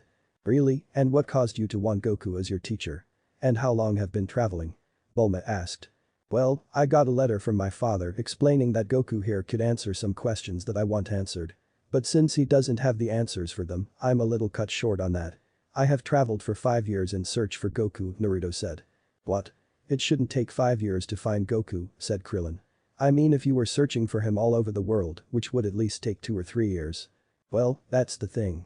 I'm not from this planet. I'm from the eastern quadrant of the universe, from a planet called Earth just like this one." Krillin, Bulma and Rashi's eyes bugged out of their heads. "Only, my planet is inhabited by ninja." "Ninja? You mean like in the movies where they can create illusions, blend in with their surroundings, and assassinate people?" Bulma asked. "Well, we do that, but that's only for the higher ranking ninja like Anbu. Lower ranks like Genin, Chunin and Jounin do missions that will bring profit to the village or an alliance with another village. We do live normal lives like hanging with our friends and family, well just friends for me, since I'm an orphan," Naruto said with his head down. "Do you mind telling us what happened?" Rashi asked. For the next hour, Naruto explained the Kyuubi attack of the Kyuubi sealing in him, his life in the village, and how the villagers would treat him because of the fox. He even told them about his banishment for using Kyuubi's power to bring back Sasuke from leaving the village and joining Orochimaru. After the explanation, Krillin looked angry, Bulma was in tears, and Rashi looked sympathetic. I know living as an orphan can be difficult, but I never would have imagined something like that happening, Rashi said. Especially since you're the one who was keeping the village safe from a demon. Without Naruto, that village would be nothing but rubble. Krillin said through his teeth. Bulma walked up to Naruto and pulled him into a comforting hug, tears streaming down her cheeks. Oh Naruto, I'm sorry your life there was horrible. No one should live a life like that. Naruto started to blush from the contact. Well, you don't have to worry about us thinking about you differently. You look nothing like a demon and so you shouldn't be treated like one. You should be treated like a human being, with love and respect. And I say you have our respect just by telling us that, Rashi said. Thank you, Master Rashi, Naruto said bowing. Suddenly Naruto looked a little panicked and scratched his head sheepishly. Sorry, but where is your restroom? In the house there is a hallway, it's the first door on the right, Rashi said. Naruto thanked him again and quickly dashed into the house. The boys had a very rough life. I wouldn't wish a burden like that on anyone, Rashi said. He then turned to Goku. So Goku, you named your son after your grandfather did ya? Goku snapped out of his thoughts. Oh yeah, that's right. Well that's wonderful, he's a fine-looking boy. Bulma dried her tears and bent down to Gohan's height. Are you going to be a brave fighter like your dad? Actually, Kai doesn't let him train, Goku said. Oh, so then what do you want to be when you grow up? Bulma asked Gohan. An orthopedist, he answered. Whoa, an orthopedist huh? Bulma never thought a kid his age would want to be something like that. That's when she noticed Gohan's tail. What, a tail? Yeah, he was born with it, just like me as a kid. Oh and Naruto has a tail too. Didn't you notice it? What? No I didn't notice a tail on him. How does he have a tail? Bulma asked. Suddenly Rashi, Krillin and Bulma paled. Has Gohan ever acted strange at night? Or Naruto for that matter? Bulma asked. What do you mean? Goku asked confused. She means have they ever seen the moon at night when it's full? Rashi asked a bit panicked. I don't think so. We all go to bed pretty early. Although, I have seen Naruto in the forest in the morning passed out, but that was only because he'd been training all night. Relaxed slightly. Why? Goku asked. And no reason. No particular reason at all. Rashi reassured hysterically. Well he sure seems different from when you were a kid, Goku, Krillin said. They were watching Gohan play around in the seawater on Rashi's small beach. I know. Kai can be a bit overprotective when it comes to Gohan. She always makes him study and says martial arts are a waste of energy. Oh really, then what does that make us? Krillin asked a little peeved. Calm down boys, you can't expect everyone to agree with what you're doing. It would all be too easy then, Rashi said. Gohan ran back to his daddy laughing and giggling. Bulma then noticed a Dragon Ball on Gohan's red hat. Wow, that's real Dragon Ball on his hat, isn't it? Yep, the 4-star ball. I gave it to Gohan because it belonged to my grandfather, Goku said. I've been collecting Dragon Balls for fun. I have the 3-star ball and the 6-star ball too.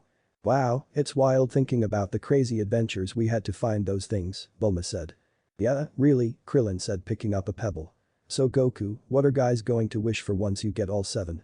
He then tossed a petal and it sailed across the ocean surface doing multiple skips. That's a good question. Goku picked up a pebble as well. Come to think of it, I really don't want anything. He tossed it and it never even touched the ocean surface. It just sailed across while splitting the water as it soared. You would think Goku had less power now that he settled down, Rashi thought. You're still one bad dude Goku, Krillin said. Suddenly, Goku's body tensed and he looked around intensely. What's wrong Goku? Rashi asked.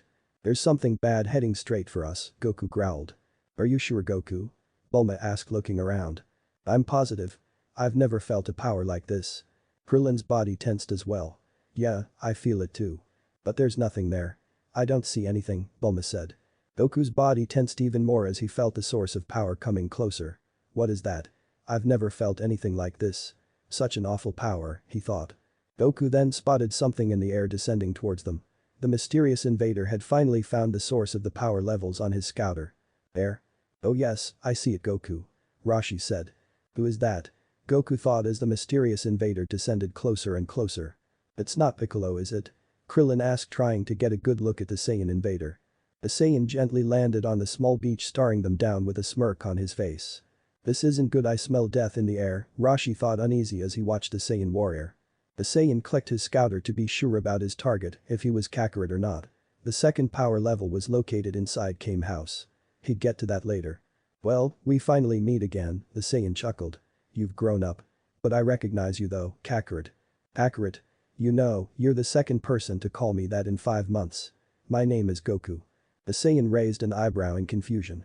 Second. Does that mean that there is another Saiyan on this planet that I was unaware of? Who is this guy exactly? He must be nuts, Krillin said. Kakarot, what have you been doing all these years? Your mission was to exterminate all life on this planet. Why haven't you carried it out? The Saiyan said. Now it was Goku's turn to look confused. Look mister, I don't know who you are, but you obviously got the wrong guy, Krillin said. The Saiyan smirked. I think you've been dipping in the sake. Allow me to escort you off this island, Krillin said, stepping closer to the Saiyan.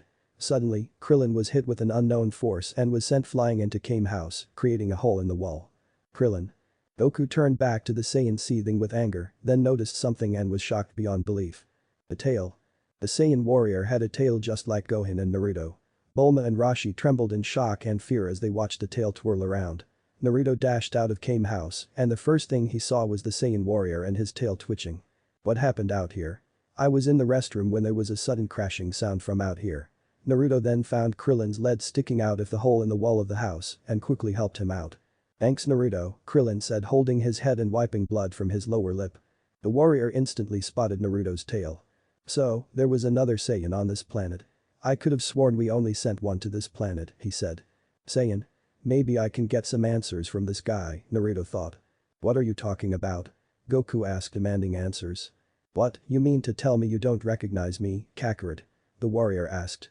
I told you, I'm not this Kakarot person. And I've never seen you before in my life. The warrior grimaced. What has happened to you, Kakarot? Tell me, did you ever suffer a hit to the head when you were young? Rashi's body tensed up. Yeah, and like I told Naruto, I don't remember it very well, but I did hit my head when I was a child, Goku said, trying to get Gohan to back away. Bulma came up and snatched Gohan and retreated to the back. You fool, you forgot. What? Tell me what I forgot. Goku demanded. Goku, Rashi said. He got everyone's attention. There's something your grandfather told me a long time ago that I think you should know. Long ago, when your grandfather was walking through the woods, he found a crater that had been recently made. He went to examine the crater more closely and found what looked like a spaceship and you in a little round pod. He tried to take care of you, but you were downright uncontrollable and unusually powerful for a baby. You wanted nothing to do with Gohan's kindness. Then, one day, there was a terrible accident. You fell into a deep ravine and badly injured your head. Your grandfather thought he had lost you, but miraculously you survived. Yes, any other child would have died, but you recovered. After that you became a happy loving boy. I'm from outer space. Yes. Bulma walked up to them. Well, that explains a lot. So do you think Goku has some connection to this guy? I really don't know, Rashi said. Naruto decided to speak up. Okay, I have a question for you. Since you know about the Saiyans, I want you to tell me who they really are. The Saiyan frowned. Well, I wasn't expecting to be giving a history lesson when I arrived. But sure, why not? After all, Kakarot will be working for me from now on, and I like my subordinates to be well informed. But first I'll tell Kakarot a little about himself. The group tensed up and was ready for anything to happen. Kakarot, you were born on the planet, Vegeta. You're a space fighter, a Saiyan warrior, just like me. So, Goku really is Kakarot. I'm glad I've been training under the right person after all, Naruto thought, relieved. Now allow me to introduce myself. My name is Raditz, your big brother, Kakarot. Everyone was flabbergasted at that newsflash, especially Goku. Goku has a brother? Krillin asked, his eyes bugging out of his head. Goku, he looks a little bit like you, Bulma stuttered. Why should I believe you? Goku asked. Krillin put his 2 cents in. Yeah, why is Goku here if he's from another planet? Well, that's quite simple, Raditz snickered. We sent him here. Kakarot was given specific orders to clear this world of its current inhabitants, a mission he has failed miserably. What? Goku's eyebrows raised in surprise. You see, we Saiyans are like planet brokers. We scavenge for planets that would bring a high price in the galactic market. Once we find them, we send our warriors there to purge them of any life and make them ready for sale. It's a very profitable business and we take great pride in being efficient in our work. For example, if we find a planet with strong inhabitants, we send our adult fighters to wipe them out, but for a planet full of weaklings like this one of our babies is more sufficient to carry out the order. So, does that answer your question, boy? Oh yeah, and if that's what you say Saiyans are, I want nothing to do with them. By your description, I'd say you were nothing but space pirates. Naruto yelled. How can you say that? You're a Saiyan too, you should be eager to show your true power to the universe, Raditz said. Tell me, who were your parents, kid? I know there were two other Saiyans we sent out there, but we haven't heard from them at all. You mean Minato Namikaze and Kushina Uzumaki? And don't worry about them. They died the day I was born 18 years ago. Well that's a pity. They would have been very useful to us, Raditz said. Kakarot, if you hadn't have forgotten your orders to eliminate all life on this planet it would have taken you a year or two at the most. Raditz gazed into the sky. Especially since this planet has a nice big moon. Goku glared. Let me guess, I was probably supposed to blow that up too. Raditz scowled and yelled, you idiot. You know as well as I do that the moon is the key to unlocking your full potential. I'm sure at least once in your life you've looked at the full moon. Krillin, Bulma and Roshi paled as they remembered Goku's transformation at the full moon.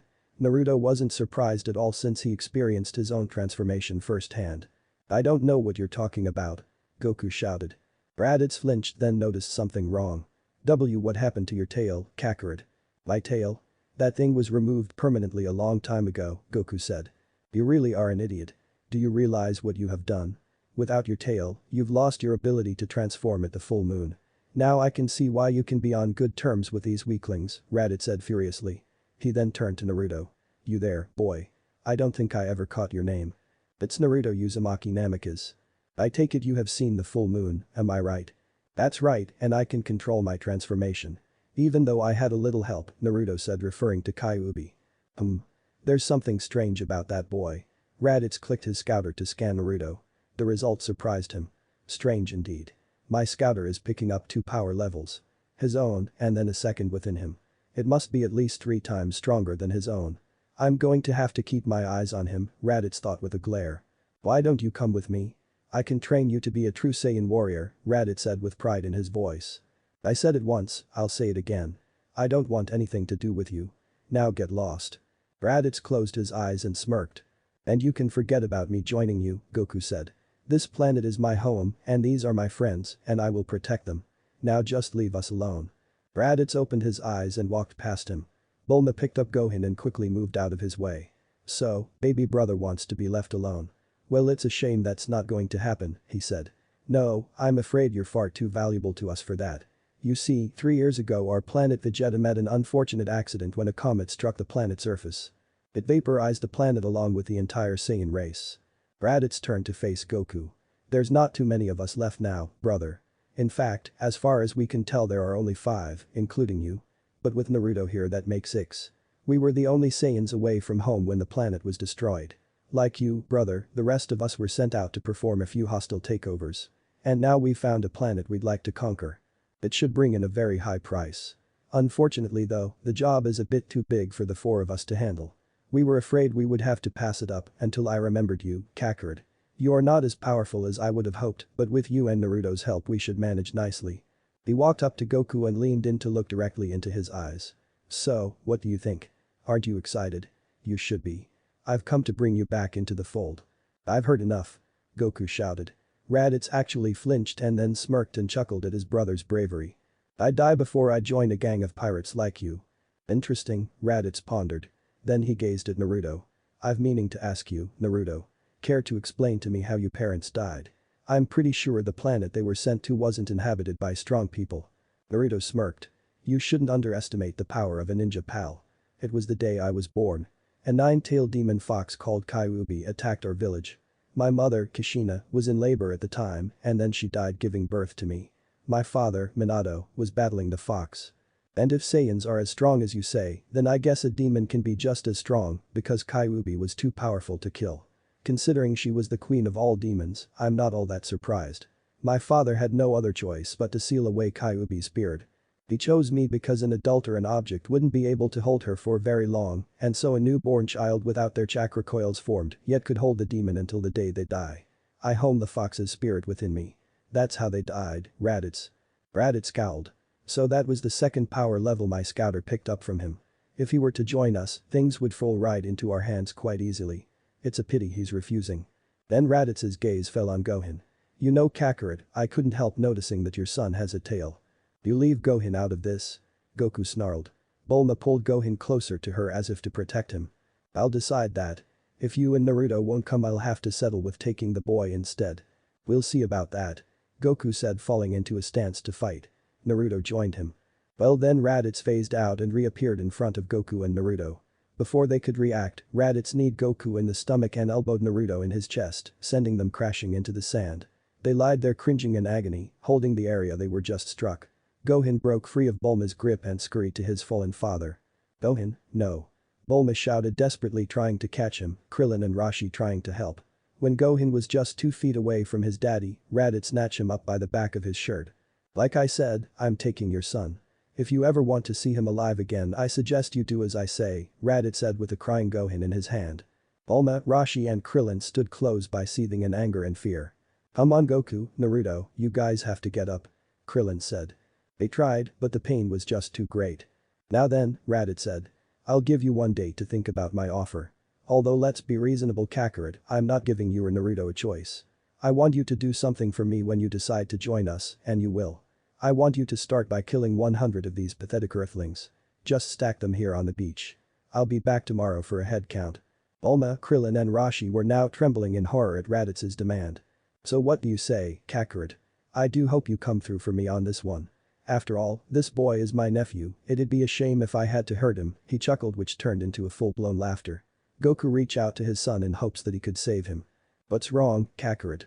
You haven't answered me yet. Let's try again. By this time tomorrow I want you to eliminate 100 humans. Do you understand? Goku reluctantly nodded his head while trying to ease the pain his stomach was in. That's good. You can make sure that Naruto helps you as well. You do this little job for me and you can join us, but fail, and I'll make sure your son meets an unpleasant end. Raditz said with a smirk. You coward, hiding behind a kid. Krillin shouted. That's right, you sick bastard. Besides, it won't do you any good because Goku is incapable of killing anyone. Rashi added. Quiet, you fools. Kakarot is a Saiyan. You'd be quite surprised at what he can do. But either way, it doesn't matter. Everyone on this planet will be eliminated soon. After our current assignment, I've decided that the Earth will be our next target. Everyone gaped in horror at his announcement. Even without Kakarot or Naruto, 4 Saiyans should be more than enough for the job. We could conquer this pathetic planet in our sleep. Raditz turned to Goku. So you see, if you were to kill 100 Earthlings now or not, the results will be the same. Goku crawled and grabbed Raditz's ankle. Please leave Gohan out of this, he struggled to say. I wish I could Kakarot, but you understand. I had to give a little push for you to do what I asked, Raditz said. Please let him go, Goku begged. Just look at how pathetic you are, begging. Please brother, show some pride, Raditz said. He kicked Goku's hand to release his grip on his ankle. You have until tomorrow. Try to enjoy it. Raditz then took to the air till he was hovering over the house. Suddenly Naruto appeared in front of Raditz, which surprised him, and threw a punch to Raditz's face. But before his fist came into contact with Raditz, he smirked and disappeared, causing Naruto to hit an afterimage. Raditz then appeared behind Naruto and kicked him in the ribs and sent him flying through the roof of Kame House. I admire that boy's spirit and bravery. Let's hope you are just like him, Kakarot. I'm expecting great things from both of you. Raditz laughed as he took off with a crying Gohan in tow. Gohan? Goku shouted, reaching out to them. He then fell to his knees and started beating the ground in frustration as he watched them disappear from view. The unthinkable has happened. Gohan was now in the clutches of the evil Raditz. What lengths will Goku go to ensure the safety of his son? Find out on the next chapter of Naruto Z. End of chapter 4. Chapter 5. Naruto woke up in front of Kyuubi's cage within his mind. Ah, what hit me? Naruto asked, grabbing his throbbing skull. What the hell is going on, Naruto? I was enjoying my peaceful nap, then all of a sudden I'm being shaken like a rag doll, and you're lying in front of my cage. Sorry, but when we arrived at Master Roshi's, we ran into another Saiyan named Raditz. I finally got information that I wanted.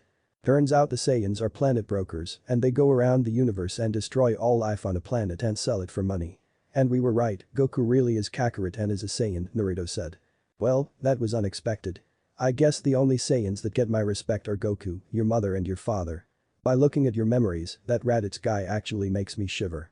If Minato can hold his own against me, who knows how powerful this Raditz truly is, she said. Yeah, how long have I been unconscious? Naruto asked. About 30 minutes. I think you should wake up now. That Bulma girl is with you, Kyuubi said as Naruto faded. Naruto slowly opened his eyes to see Bulma watching over him.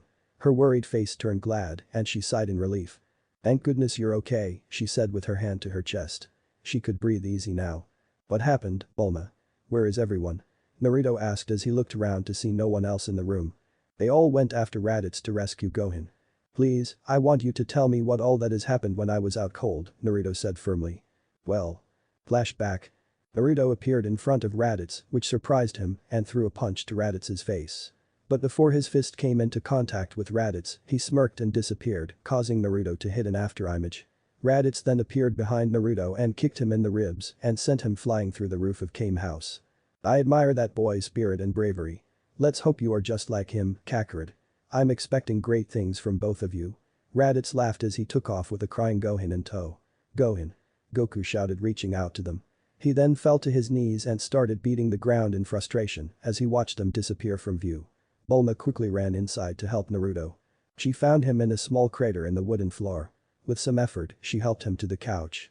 She made sure he was alright before she quickly ran back outside. Krillin and Rashi helped Goku over to the porch. "I hope Gohan's okay," Goku said with his head down. "I believe Gohan's just fine. If he wanted to hurt Gohan, he would have done it already. It's you he's really interested in," Rashi said. "That man's a beast, I don't know how in the world how we're going to beat him," Krillin said. There was silence for a few seconds until a thought came to Goku. "That's it. His tail, that's his weakness," he said as he struggled to rise to his feet. "Remember when someone pulled my tail? It hurt and I couldn't move." "Yeah, but do you really think he's just going to let you walk up and grab his tail?" Krillin asked. "No, at least not by myself. That's why I'm asking for your help.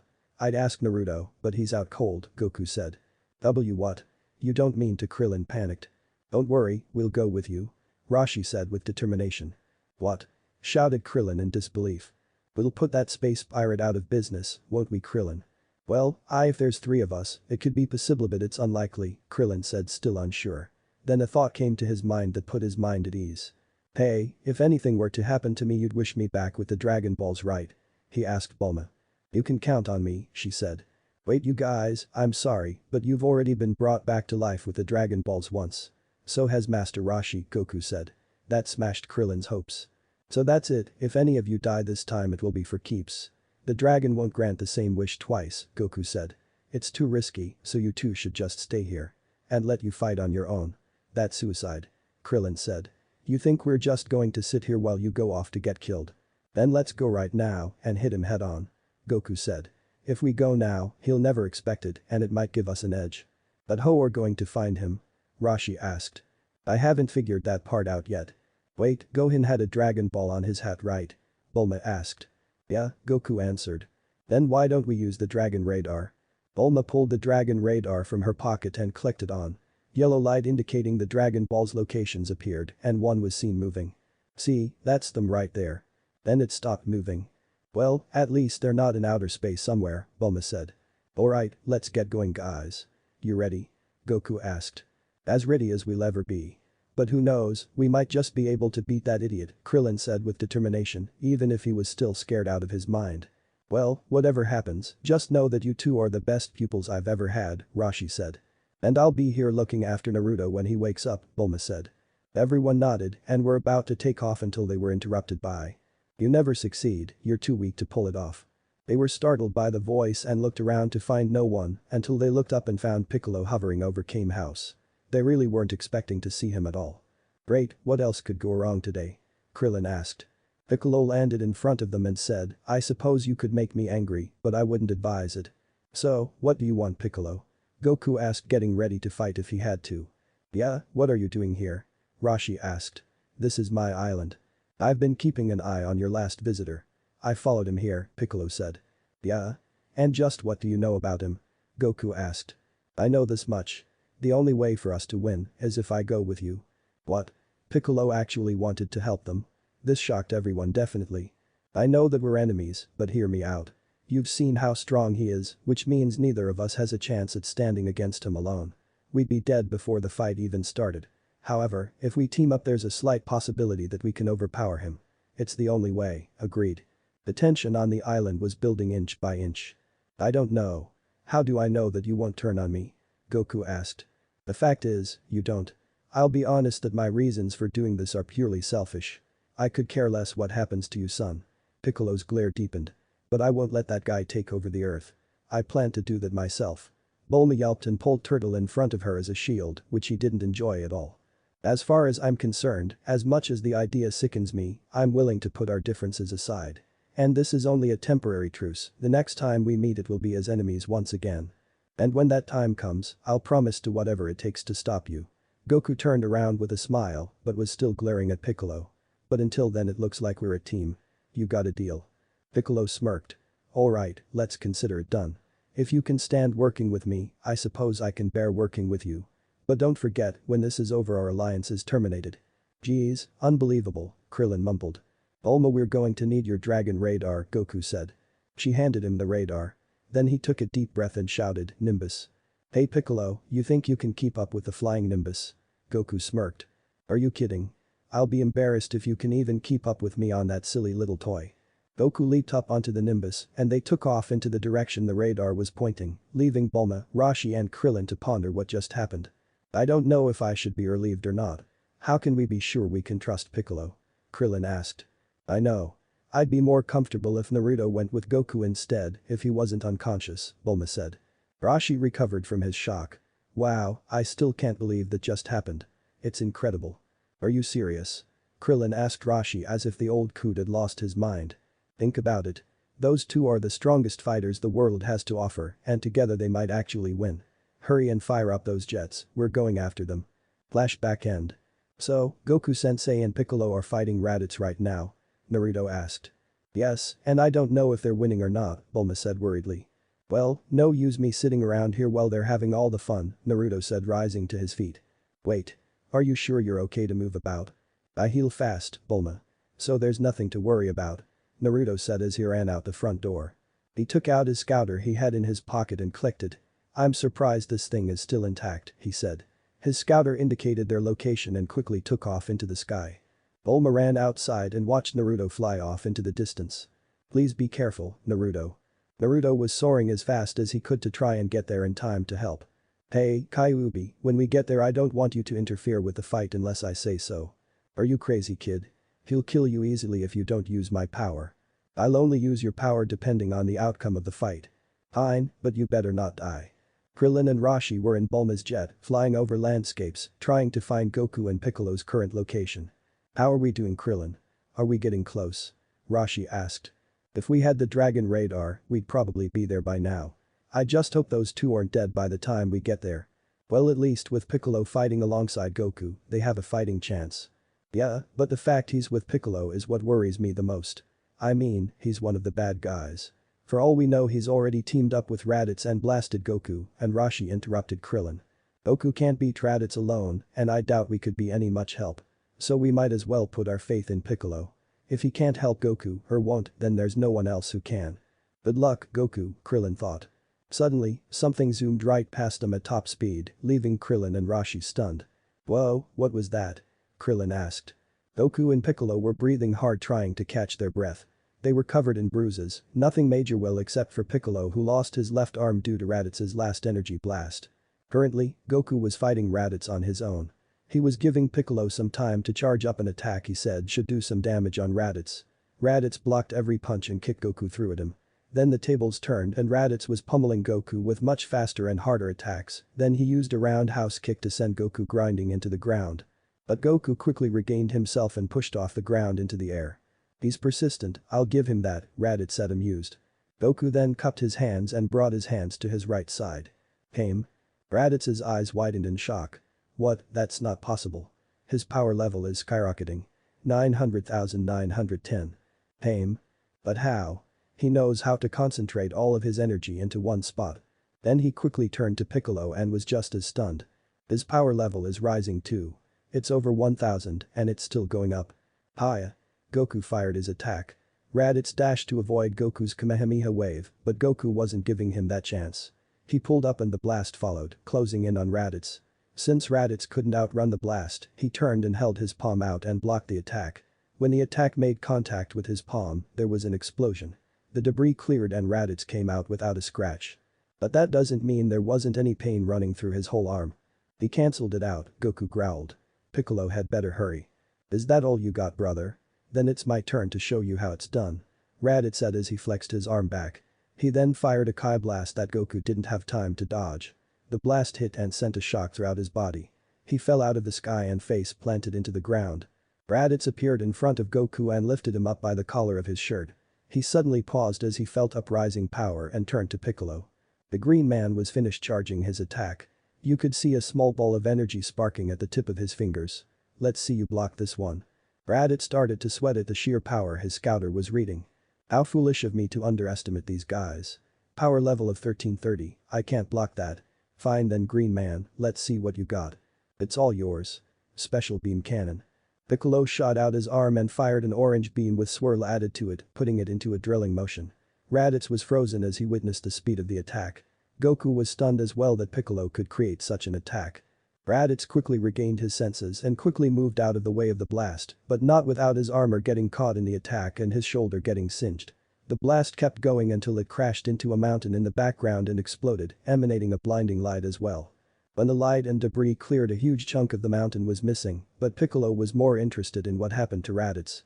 There the Saiyan stood with his shoulder armor gone and his right shoulder singed from the attack. What disturbed Piccolo the most was the Raditz was smirking at him like it was nothing to him. My, look how easily your attack pierced through my armor. However, it's fortunate for me that your aim needs a little work. I can't believe he dodged it. He's faster than the speed of light. Piccolo said. Now it's my turn. I'm going to show you a little trick of my own. It's the one I was going to use when we first met, remember? Raditz said with a sinister smirk. Yeah, I know, Piccolo shuddered. Do you remember what it was called, right? Raditz raised his left arm and a ball of intense energy formed in his palm. Double Sunday. But before Raditz could act, a blur zoomed past Piccolo and an unknown force slammed into Raditz's face, sending him grinding into the ground. Piccolo was shocked at the speed and found Naruto Uzumaki with his knee out, indicating that he just kneed Raditz in the face. He set his foot down, folded his arms and grinned. I haven't missed the fun, have I? Goku looked up from his position on the ground and grinned. No, I think you just made it just in time. Naruto turned around to face Piccolo. You're Piccolo, right? You think you can charge up that attach of yours up again? Why yeah, but it will take up a bit more time. If you can hold him off for at least 5 minutes. Naruto nodded his head. Consider it done. Raditz rose to his feet while wiping a strand of blood from his lip. That was a cheap shot. Then he saw Naruto and smirked. So, the boy decided to show up. I was beginning to think I killed you with that simple little kick I gave you earlier. Naruto snorted. Please, I've gone though much worse than that. I've been beaten to near death multiple times before, so that kick was nothing really. Is that a fact? Well then, why don't I put you out of your misery and kill you now? It'll save me the trouble of hunting you down after I kill these two. You shouldn't underestimate a ninja, pal. You'll regret it. Naruto crouched down into a fighting stance ready to fight. Raditz just stood there with a smirk, thinking this will be an easy kill. Naruto dashed towards Raditz and threw jabs and kicks, which Raditz blocked easily. Raditz threw a jab to Naruto's face, but was surprised that Naruto blocked easily and countered with a knee to Raditz's stomach. Raditz gritted his teeth and elbowed Naruto in the chest, then followed with a roundhouse kick to his head. Naruto slid across the ground and regained his posture. He then formed his famous hand sign. Shadow Clone Jutsu. In a huge puff of smoke, 1,000 Naruto clones surrounded Raditz. He smirked and busted out laughing. Is that the best you can do? Just summoning up worthless afterimages? Sure, it'll be harder to find you, but there's nothing to stop me from destroying you. The clone smirked and 5 charged at him. Raditz's cocky attitude was his only flaw in this fight. He didn't move from his spot, thinking that the clones would just phase right through him. Boy, was he wrong. Time seemed to have slowed down as the clones advanced closer and closer to Raditz. Until a fist made contact with his face. The other clones got a hit in, and it continued onward. Clone 2 kneed him in the stomach, Clone 3 kicked him in the ribs, Clone 4 slammed his elbow into Raditz's chin, and Clone 5 double-kicked Raditz in his spine. The clones jumped away from Raditz, and he fell to his knees withering in agony and coughed up blood. This boy, those weren't afterimages. They were solid clones. He can actually create solid clones. Raditz was pissed that this kid could do such an impossible thing. He rose to his feet and glared at Naruto and gritted his teeth. Alright, you little wretch. I'm done playing games. Raditz's power started rising. The earth around him began to crumble and levitate into the air. Then with a sudden burst of energy, he yelled at the top of his lungs, "For making a fool out of me, you shall die." He disappeared and started demolishing the clones. He took out the clones with punches, kicks, energy blasts, anything he could to destroy everything in his path. After his rampage, every last clone was demolished and the real Naruto was still standing, but not without a few bruises. He had a hell of a time avoiding those Kai blasts. Raditz was panting and smirking at Naruto. "You're the only one left. Now, I'm going to enjoy pummeling you to a bloody pulp." They charged at each other and began the flurry of punches and kicks. Naruto kicked Raditz in the ribs, Raditz kneed Naruto in the gut, Naruto elbowed Raditz in the face, and so on. Every blow was like hearing an explosion. They separated and Naruto created 5 shadow clones and they began a barrage of Kai blasts. Raditz teleported to different locations to avoid the blasts until he blasted a few himself and took out 2 clones. Raditz teleported in front of Naruto and his clones and started again. Raditz was having a hard time with blocking the clones' blows since they were right beside him. So he held his arms out and disintegrated the 2 clones with Kai beams. Naruto took this chance to straight punch Raditz in the stomach with all he had and made Raditz cough up blood. Naruto continued with a flip kick to Raditz's face and sent him hurtling to the ground. He created 3 more clones at the location Raditz was plummeting and kicked him back up. Then Naruto brought his leg up and when Raditz was within striking distance, slammed his foot into his chest. Uzumaki barrage. Raditz was sent back down and crashed into the earth creating an explosion of debris. When the debris cleared, Raditz laid in a crater grunting in pain. Piccolo and Goku were amazed at the strength displayed by the fighters. Goku especially for Naruto. Where did he get that strength? He wasn't even using Kyuubi's power. Raditz struggled to get up to his feet. Naruto lowered himself to the ground. "I don't understand. How do you have so much power? You weren't this strong the last time," Raditz said clutching his chest. "Like I said before, you should never underestimate a ninja. It's a grave mistake."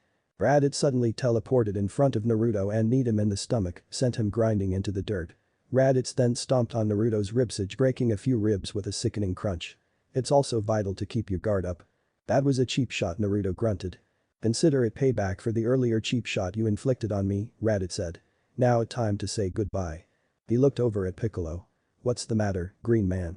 Aren't you supposed to be charging your attack to try and kill me?" he taunted. Piccolo growled in frustration. "It's no good, I need more time." Raditz turned his attention back to Naruto. He raised his arm again to perform his attack for the 3rd try, but before he could charge it up he sensed something. "What's that?" "I'm picking up an enormous power level." He looked and looked, but there was nothing there. Until he looked towards the crater his space pod was in, and his space pod burst into pieces, reveling an enraged Gohan. "What?" Piccolo and Goku were surprised as well. Naruto could only stare wide-eyed. Gohan landed outside the crater. Goku quickly regained his senses and shouted, "Gohan, you're free. Quickly, run away from here." But Gohan didn't move. He continued to send Raditz a dead glare. Raditz's scouter was reading Gohan's power level and the results didn't really help the situation at all. "I can't believe what I'm seeing. Power level 1370, impossible for a kid and it's still going up." That threw everyone for a loop. Gohan then began to glow with energy flowed from his body. "You leave my big brother alone." The energy around Gohan exploded and sent his soaring towards Raditz and in no time flat, he bashed into Raditz's gut and cracked his armor. Raditz stumbled back while holding his stomach and coughed up more blood. That little brat. He cracked my armor, no one's ever done that," Raditz grunted. Gohan landed on the ground beside Naruto. He rose to his feet and ran to Naruto. "Gohan, what was that about you calling me big brother?" "Well, you always spent time with me so I started looking up to you as an older brother," Gohan said. Raditz was slowly making his way towards Gohan. His scouter was indicating that all the power he had was gone. Raditz froze in place. "What the hey kid, what happened to all that power you had?" Gohan turned around scared. "What power?" "Play dumb if you like, but you pay all the same," Raditz growled as he kept stumbling towards Gohan and Naruto. "Daddy, Naruto, help me." "Raditz, leave him alone," Goku shouted. Raditz swung his left arm and struck Gohan in the neck. Time stood still. Naruto watched as Gohan flew a few feet and slid across the ground and laid there unmoving. "Gohan." Goku jumped to his feet and ran as fast as he could to his son's side. Even Piccolo couldn't believe what Raditz had done. Inside Naruto's mindscape, Kyuubi could see everything Naruto could see and she could only stare in horror. Goku ran past Raditz until he was at his son's side. He fell to his knees and picked the boy up into his arms. "HMPH, I need to finish the job and kill that kid. He's even more powerful than you little brother and it could be very bad for us if he ever learns to control it," Raditz said. Beep bump, beep bump. That was all Naruto could hear. He sank into his mindscape and appeared in front of Kyuubi's cage. "Hey Kyuubi." "I know Naruto." "You don't have to say anything," she said as red chakra oozed out from the cage and consumed Naruto. Raditz turned his attention to Naruto. "Well, I suppose it would be a good thing to destroy you first, since you were the only one who could put up a fight." He walked up to him and lifted his foot. "Now, you really will die." Before he could even move, red chakra swirled around Naruto and pushed Raditz back. Naruto rose to his feet. All his wounds were healed as if he was never injured. His hair became wilder, the whisker marks on his cheeks darkened, his fingernails grew longer and sharper, and his canine teeth grew into sharp fangs. He opened his eyes and they were blood red. Raditz stared in pure shock. "That's impossible, his power level is twice as high as last time. It's over 2000 and rising. You'll pay for that, Raditz. I'll kill you for harming my little brother." Raditz watched as 3 chakra tails grew behind Naruto. "That must be the other power level my scouter was picking up earlier on that island. I had no idea it was this powerful." Goku and Piccolo were just as shocked as Raditz. Piccolo was thinking that if this kid was this strong, then he'd have no chance at ruling the planet. Goku was only glad that Gohan was unconscious and couldn't see this. The boy could have been frightened to death of Naruto. Naruto disappeared and reappeared behind Raditz and sent him flying into the air with a kick. He vanished again to reappear in front of Raditz and pummeled him with an endless combo of punches and kicks. Without making a hand sign, 6 shadow clones appeared and gained some distance between the real Naruto and Raditz. After ending his barrage of punches and kicks, he roundhouse kicked Raditz to one of the clones, and then the clone gave a powerful punch and sent Raditz to another clone, and so on and so forth. One of the clones kicked Raditz to the real Naruto. When they dispersed, Naruto shot out his left arm and the chakra around his arm shot towards Raditz and grabbed him. Naruto then raised his arm and then slammed it into the ground. He then continued by dragging Raditz along the ground, making a streak in the ground. This lasted a few more minutes before Naruto lifted his arm again and retracted it, pulling Raditz to him at a fast pace. He opened his right hand and a ball of swirling chakra formed in his palm. When Raditz was within striking distance, Naruto thrust his right arm out and shouted, "Rasengan." The ball of chakra slammed into Raditz's chest, causing him to cry in agony, then with a sudden burst of power, Raditz was sent spinning into the earth, creating an explosion of debris. When the debris cleared, Raditz laid in the center of a huge crater unmoving with his mouth wide open. The red chakra disappeared and Naruto's appearance returned back to normal. He descended to the ground and landed by Goku and looked at Gohan in his arms. "Is he going to be okay?" Goku smiled and said, "He'll be just fine, he's just unconscious."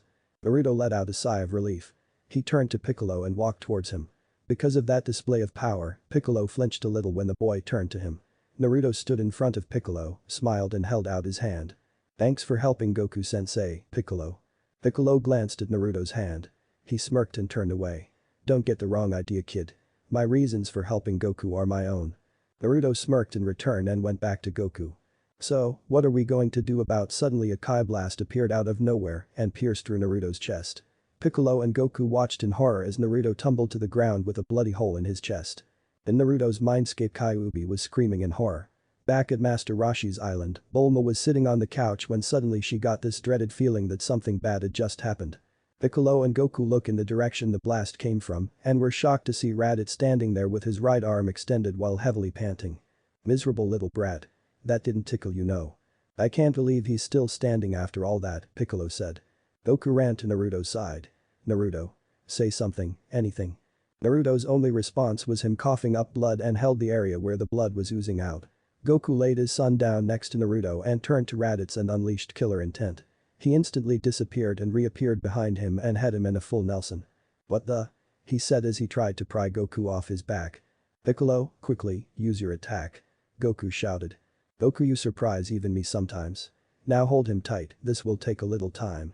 Raditz was doing everything he could to get Goku off his back. "You know, it never pays to take a life," Goku said. "You fool, if you keep this up, you'll die as well." Raditz said. "How do you expect to dodge that blast and keep me here?" "You're right, I can't." Goku was having a hard time keeping Raditz in one place. Even with all the injuries he received, he could still put up a struggle. "Piccolo, would you hurry up? I can't hold him much longer." "Hang on, I'm almost ready." Piccolo then smirked. "So you're going to sacrifice yourself? How noble of you and how convenient for me. Then again, it'll only be a matter of time before your friends wish you back with the Dragon Balls. Too bad. Kakarot, if you don't let me go, we're both going to die. Do you really want to die as well? If it's the only way to beat you, then it's fine by me." After a few more minutes of endless struggle from Raditz, Piccolo was finally finished charging his attack. Prepare yourself Goku, it's ready. Special beam cannon. Raditz screamed out on terror as the beam came closer and closer. Goku braced himself for the finishing blow. Then it slammed into Raditz, but didn't stop there. It pierced through Raditz and continued and impaled Goku as well. Goku released Raditz, and they both toppled over to the ground, blood oozing from their wound. Hey Kakarot, how could height makes no sense at full, no, we're both dead. Piccolo chuckled. No, you'll die alone. Goku won't be gone for long, I suspect his friends will make sure him and that boy Naruto will be back within the week. What? That's impossible, tell me how, Raditz said, coughing up blood. Gladly.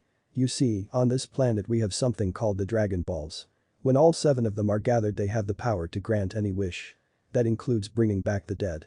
So you see, it will be Goku and Naruto who have the last laugh.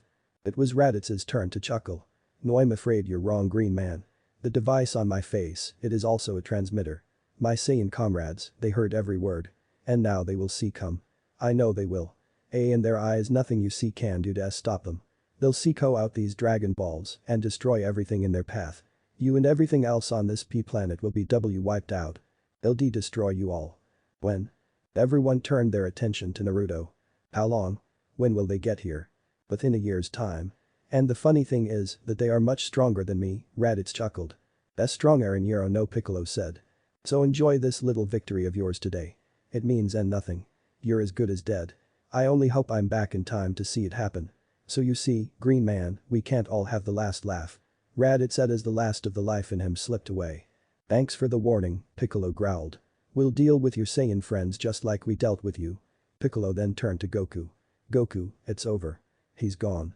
Goku and Naruto sighed in relief. Then they noticed something in the distance. A jet was coming closer to the scene. Hey, there they are. Krillin shouted. But there's only one standing. Who is it? Rashi asked. Then they saw Piccolo standing there staring in their direction. Piccolo? Oh no.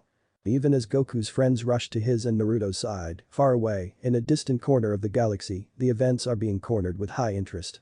On a planet that was once filled with life were 3 Saiyan warriors, 2 males and a female. One of the males was bald and was ripped.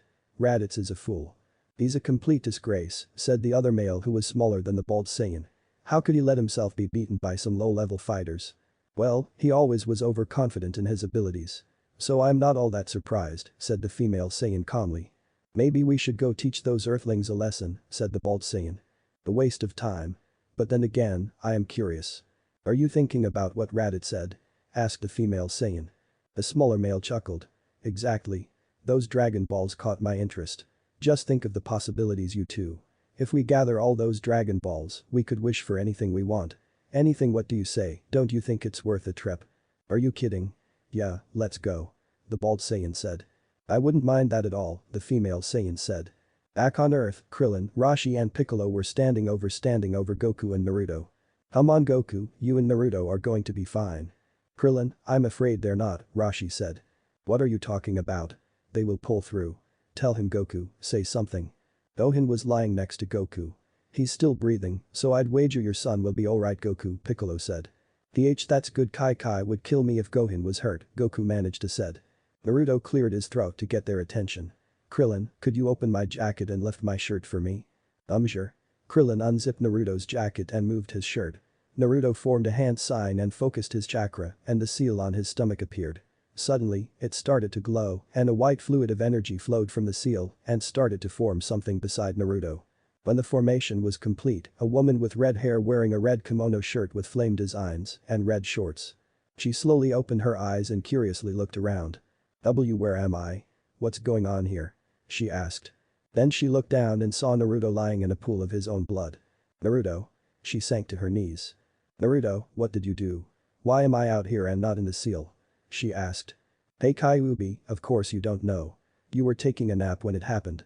Back at Master Roshi's island, I was in his bathroom, but I wasn't really using it. On the way here to Earth I was reading a scroll on seals that Pervy Sage gave me and came across a particular one. I don't remember what it was called, but I decided to use it on your seal. It was a seal to unseal something in an object. It didn't really say if it worked on humans if there was something sealed in them, but we just found out that it worked after all. But why? Why did you do it? Kyuubi asked as tears were flowing down her face. I got to know you on the way here. I know you're not evil like everyone back home thought. I didn't want to take an innocent life with me. You should be free and live your life as a human. Kyuubi looked confused. Human, what do you mean? That's another thing about the seal I placed. You're human now, Kyuubi. Your demon chakra still resides inside me. Naruto, you idiot.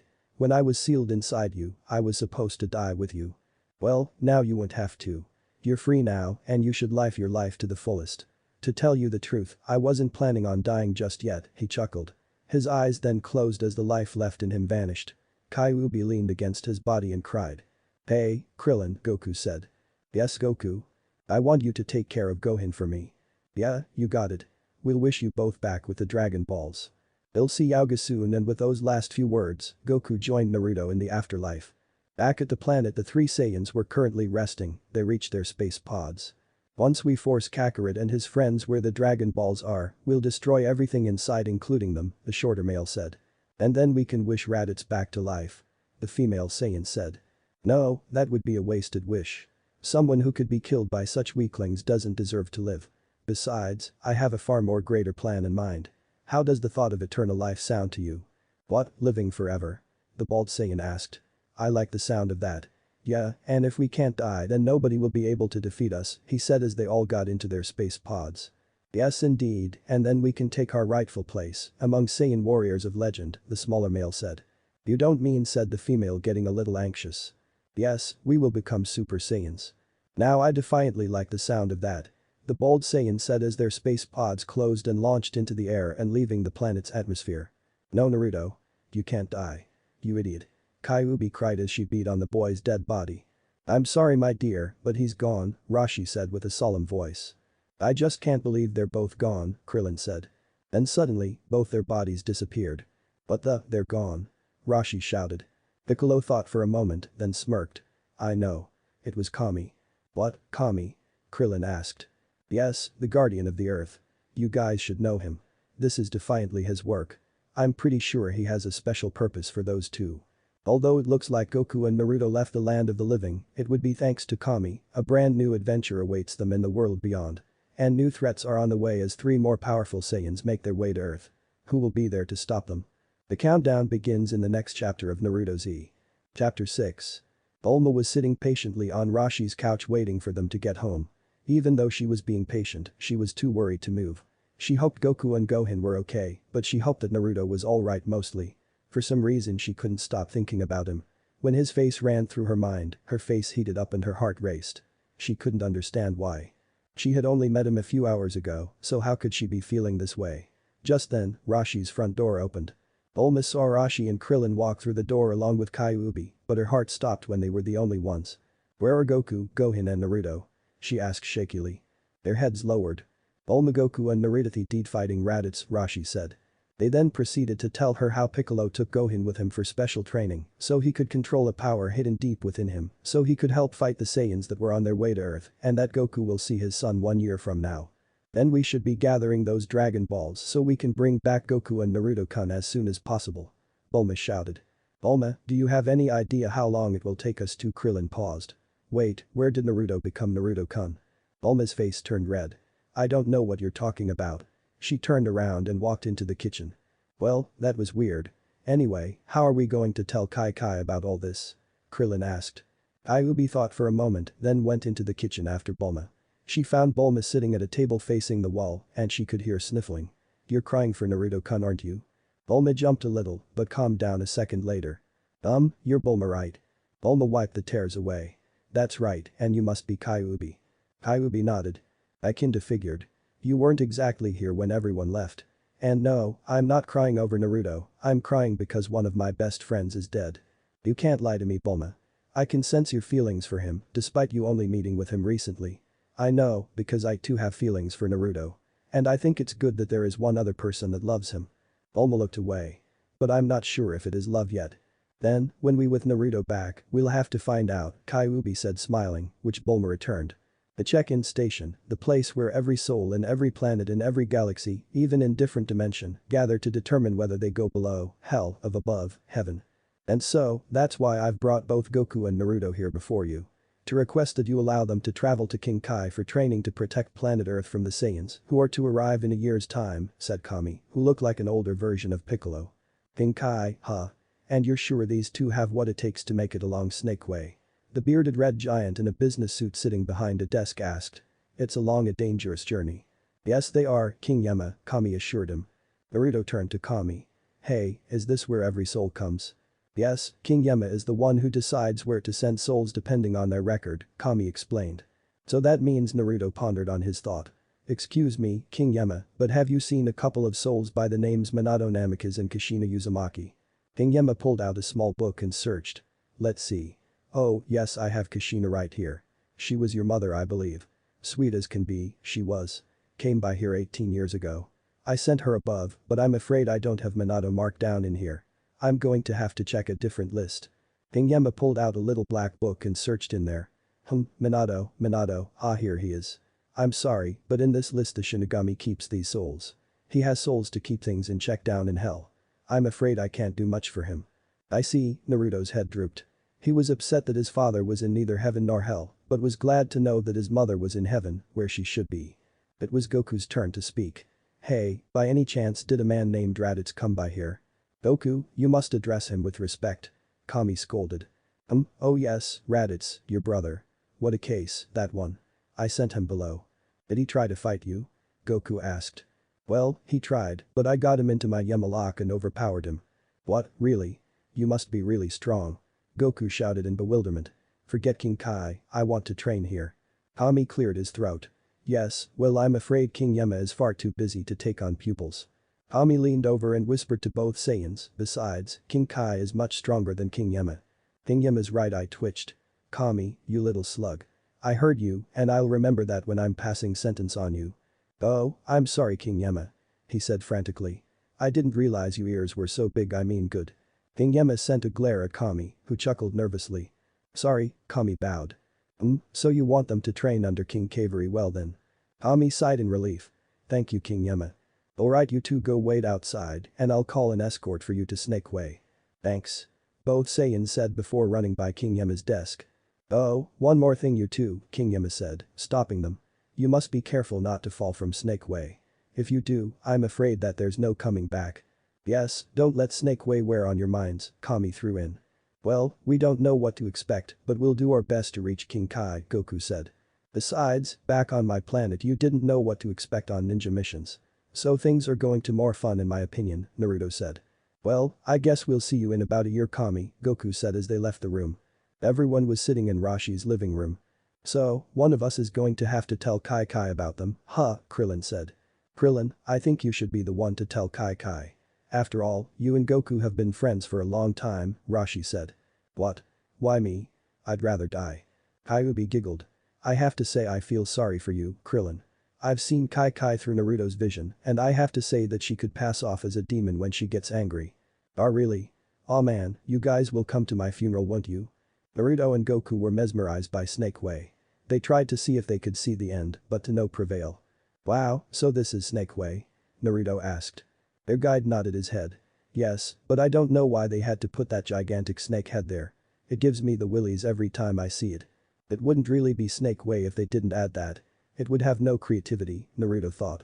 So how long is Snake Way? Goku asked. Well, it's said to be about 10,000 miles long.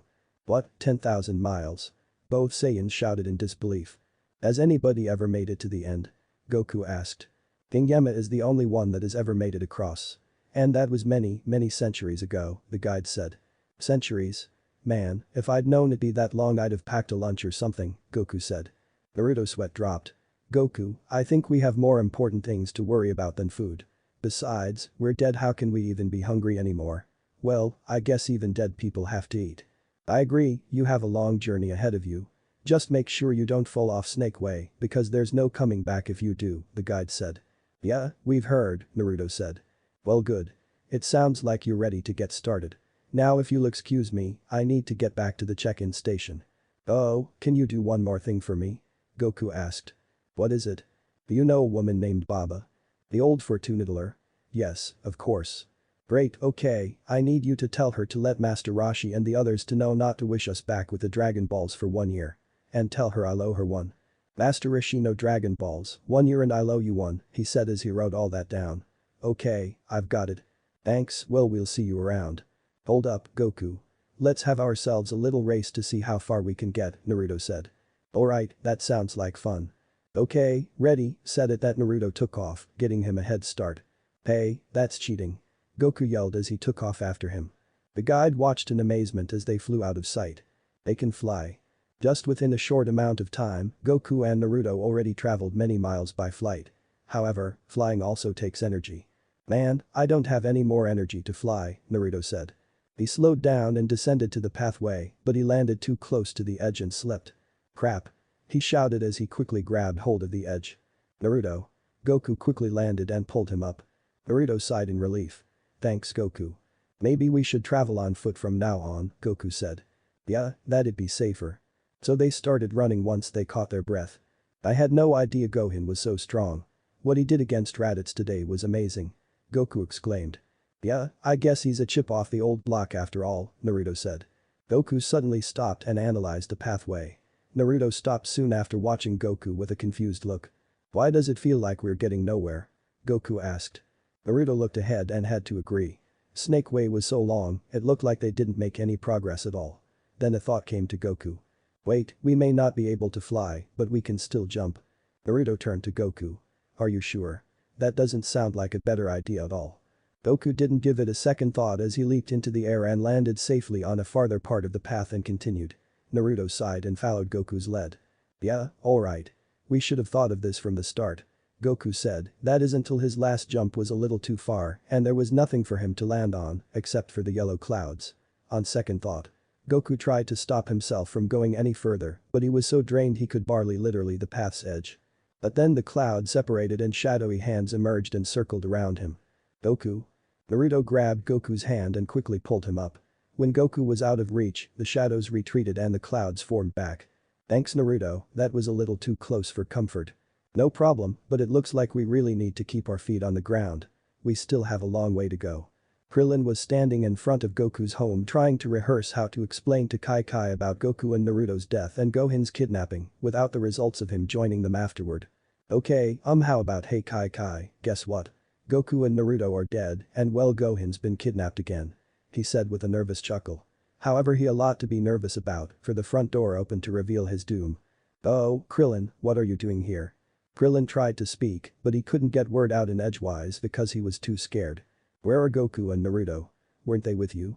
Well, he was but why you know how plans can change and well Krillin panicked. Ox King then stomped into view, which just made things even worse for Krillin. Krillin, hi. Hello Ox King. Nice to see you. You're acting strange Krillin. Where's Goku? Kai asked. Yeah, and that Naruto kid. Where is he? Ox King asked. Alright, them. Well the thing is, well. What? Kai was starting to lose her patience. They're delayed. Krillin said. Really? Kai and Ox King were confused now. Yes, that's it. He's running late. Krillin chuckled nervously. Then when are they coming back? Kai asked. Well, actually they're not coming back.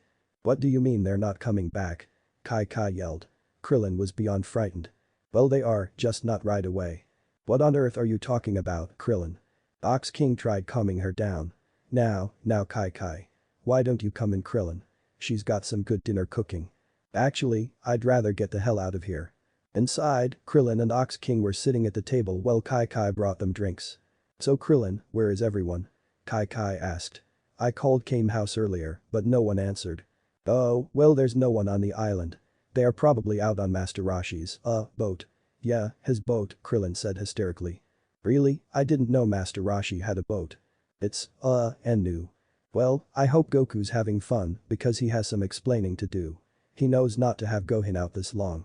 Even though I know things will be fine with him and Naruto around, Gohan still has homework to do, Kai huffed. Krillin groaned. Things were not working in his favor. He just didn't have the heart to come right out and say that Goku and Naruto died and that Gohan was taken by Piccolo. Goku and Naruto continued running along Snake Way. Thought they have been running for miles, the path just didn't seem to get any shorter. You know, I think we've been lied to, Naruto. Why do you say that? I don't think we've even scratched the surface on reaching King Kai. No, not that. That guide back there said we didn't have to worry about food, but I'm starving. Naruto face faulted. Though, come to think of it, Naruto was feeling hungry as well. Which still was strange to him considering that they were dead. Goku and Naruto continue their journey to reach King Kai. But as they continue on, the Saiyans advance even closer to Earth. Will they reach King Kai in time, and will King Kai's training even be enough to defeat the Saiyans? Stay tuned for more Naruto Z. Chapter 7. While Goku and Naruto journey to receive training from King Kai, deep in the vastness of space the three Saiyan warriors continue their journey to Earth. Prince Vegeta, we are now approaching planet Arlia. Time to wake up. The computer monitor in Vegeta's ship filled the pod with a gas that forced Vegeta awake. Nappa, Amaya, are you two awake? The bold Saiyan, Nappa, shifted a little and opened his eyes. I am now, he said with a hint of annoyance. What's going on, Vegeta? Amaya asked as she opened her eyes as well. Nothing, I just thought we could make a stop, to stretch our legs. That wouldn't be too bad of an idea. Being cramped in this pod can make the body stiff. A little fresh air would do me good, Amaya said. Planet Arlia is close by. Maybe we could sell it at a nice price, Vegeta said. That sounds good, Nappa said with a smirk. I just hope these Arlians know how to fight. We haven't had any decent competition for a while. They arrived on a red planet, Planet Arlia. However, it looked like someone trashed the planet first because there was nothing but ruins. You sure we can get a high price for this planet? Nappa asked. Most likely not, Vegeta mumbled. There's not much left of this place, Amaya said. Suddenly Vegeta's scouter went off, indicating life behind them. Two giant bug-like creatures burst from the ground with people bug-like bodies on their backs. Am I hearing Empire music? Amaya asked. You are trespassing on Arlian territory. One of the Arlians said. Make one move and we'll blast you. Amaya watched the bug people with disgust. This whole situation isn't creepy at all, she joked. I say we destroy them now. Nappa said getting a little antsy. Easy, Nappa, Vegeta said trying to get Nappa to calm down. Surrender peacefully or suffer the consequences. One of the Arlians ordered. How about we don't and get rid of the bug problem this planet seems to have? Amaya said, who giggled and she own little joke. Have it your way. The Arlian fired a red beam from its mouth at the Saiyans and the blast blew up the spot the Saiyans stood. That takes care of them, one of the Arlians snickered. They then gasped as the debris cleared and the Saiyans stood without a scratch. Surrender at once. Yeah. Make me. Nappa snarled. Nappa. He froze as he heard Vegeta's voice in his head. Surrender to them, let's have a little fun while we're here. He said the same thing to Amaya. Fine, whatever, Nappa said as he held out his hands. Good thing you stopped him, Vegeta. Because of Nappa's short temper, he would have destroyed them here and now and things wouldn't be any fun, Amaya thought. We let them think we're weak and when they get full of themselves, that's when we strike, Vegeta thought. The Arlians relaxed. Looks like we were too much for them. They're surrendering to us. One of them put handcuffs on the Saiyans. Not likely, Amaya whispered. And they sure are ugly. Amaya's eyebrow ticked and Vegeta and Nappa flinched. They did not just. They did. They even thought the comment was meant for all of them. Vegeta and Nappa knew firsthand that anyone who insulted Amaya's appearance was either beat into unconsciousness or killed. That's happened on several occasions on other planets they've conquered. How dare they say I look ugly? Before it was destroyed, everyone back home said I was the most beautiful on the whole planet. Oh, these insects will get theirs soon, very soon. The Arlians dragged the Saiyans in a cage to a kingdom. Within it was a built-in arena with Arlian fighters battling to the death. Observing the fight was the king of the kingdom. Behind him, in a throne, sat a female Arlian that represented a pink butterfly-looking thing. I really don't know what the hell she is. And she looked as if she really didn't want to be there at all. Down in the dungeons, the Saiyans were put in a cell with other prisoners.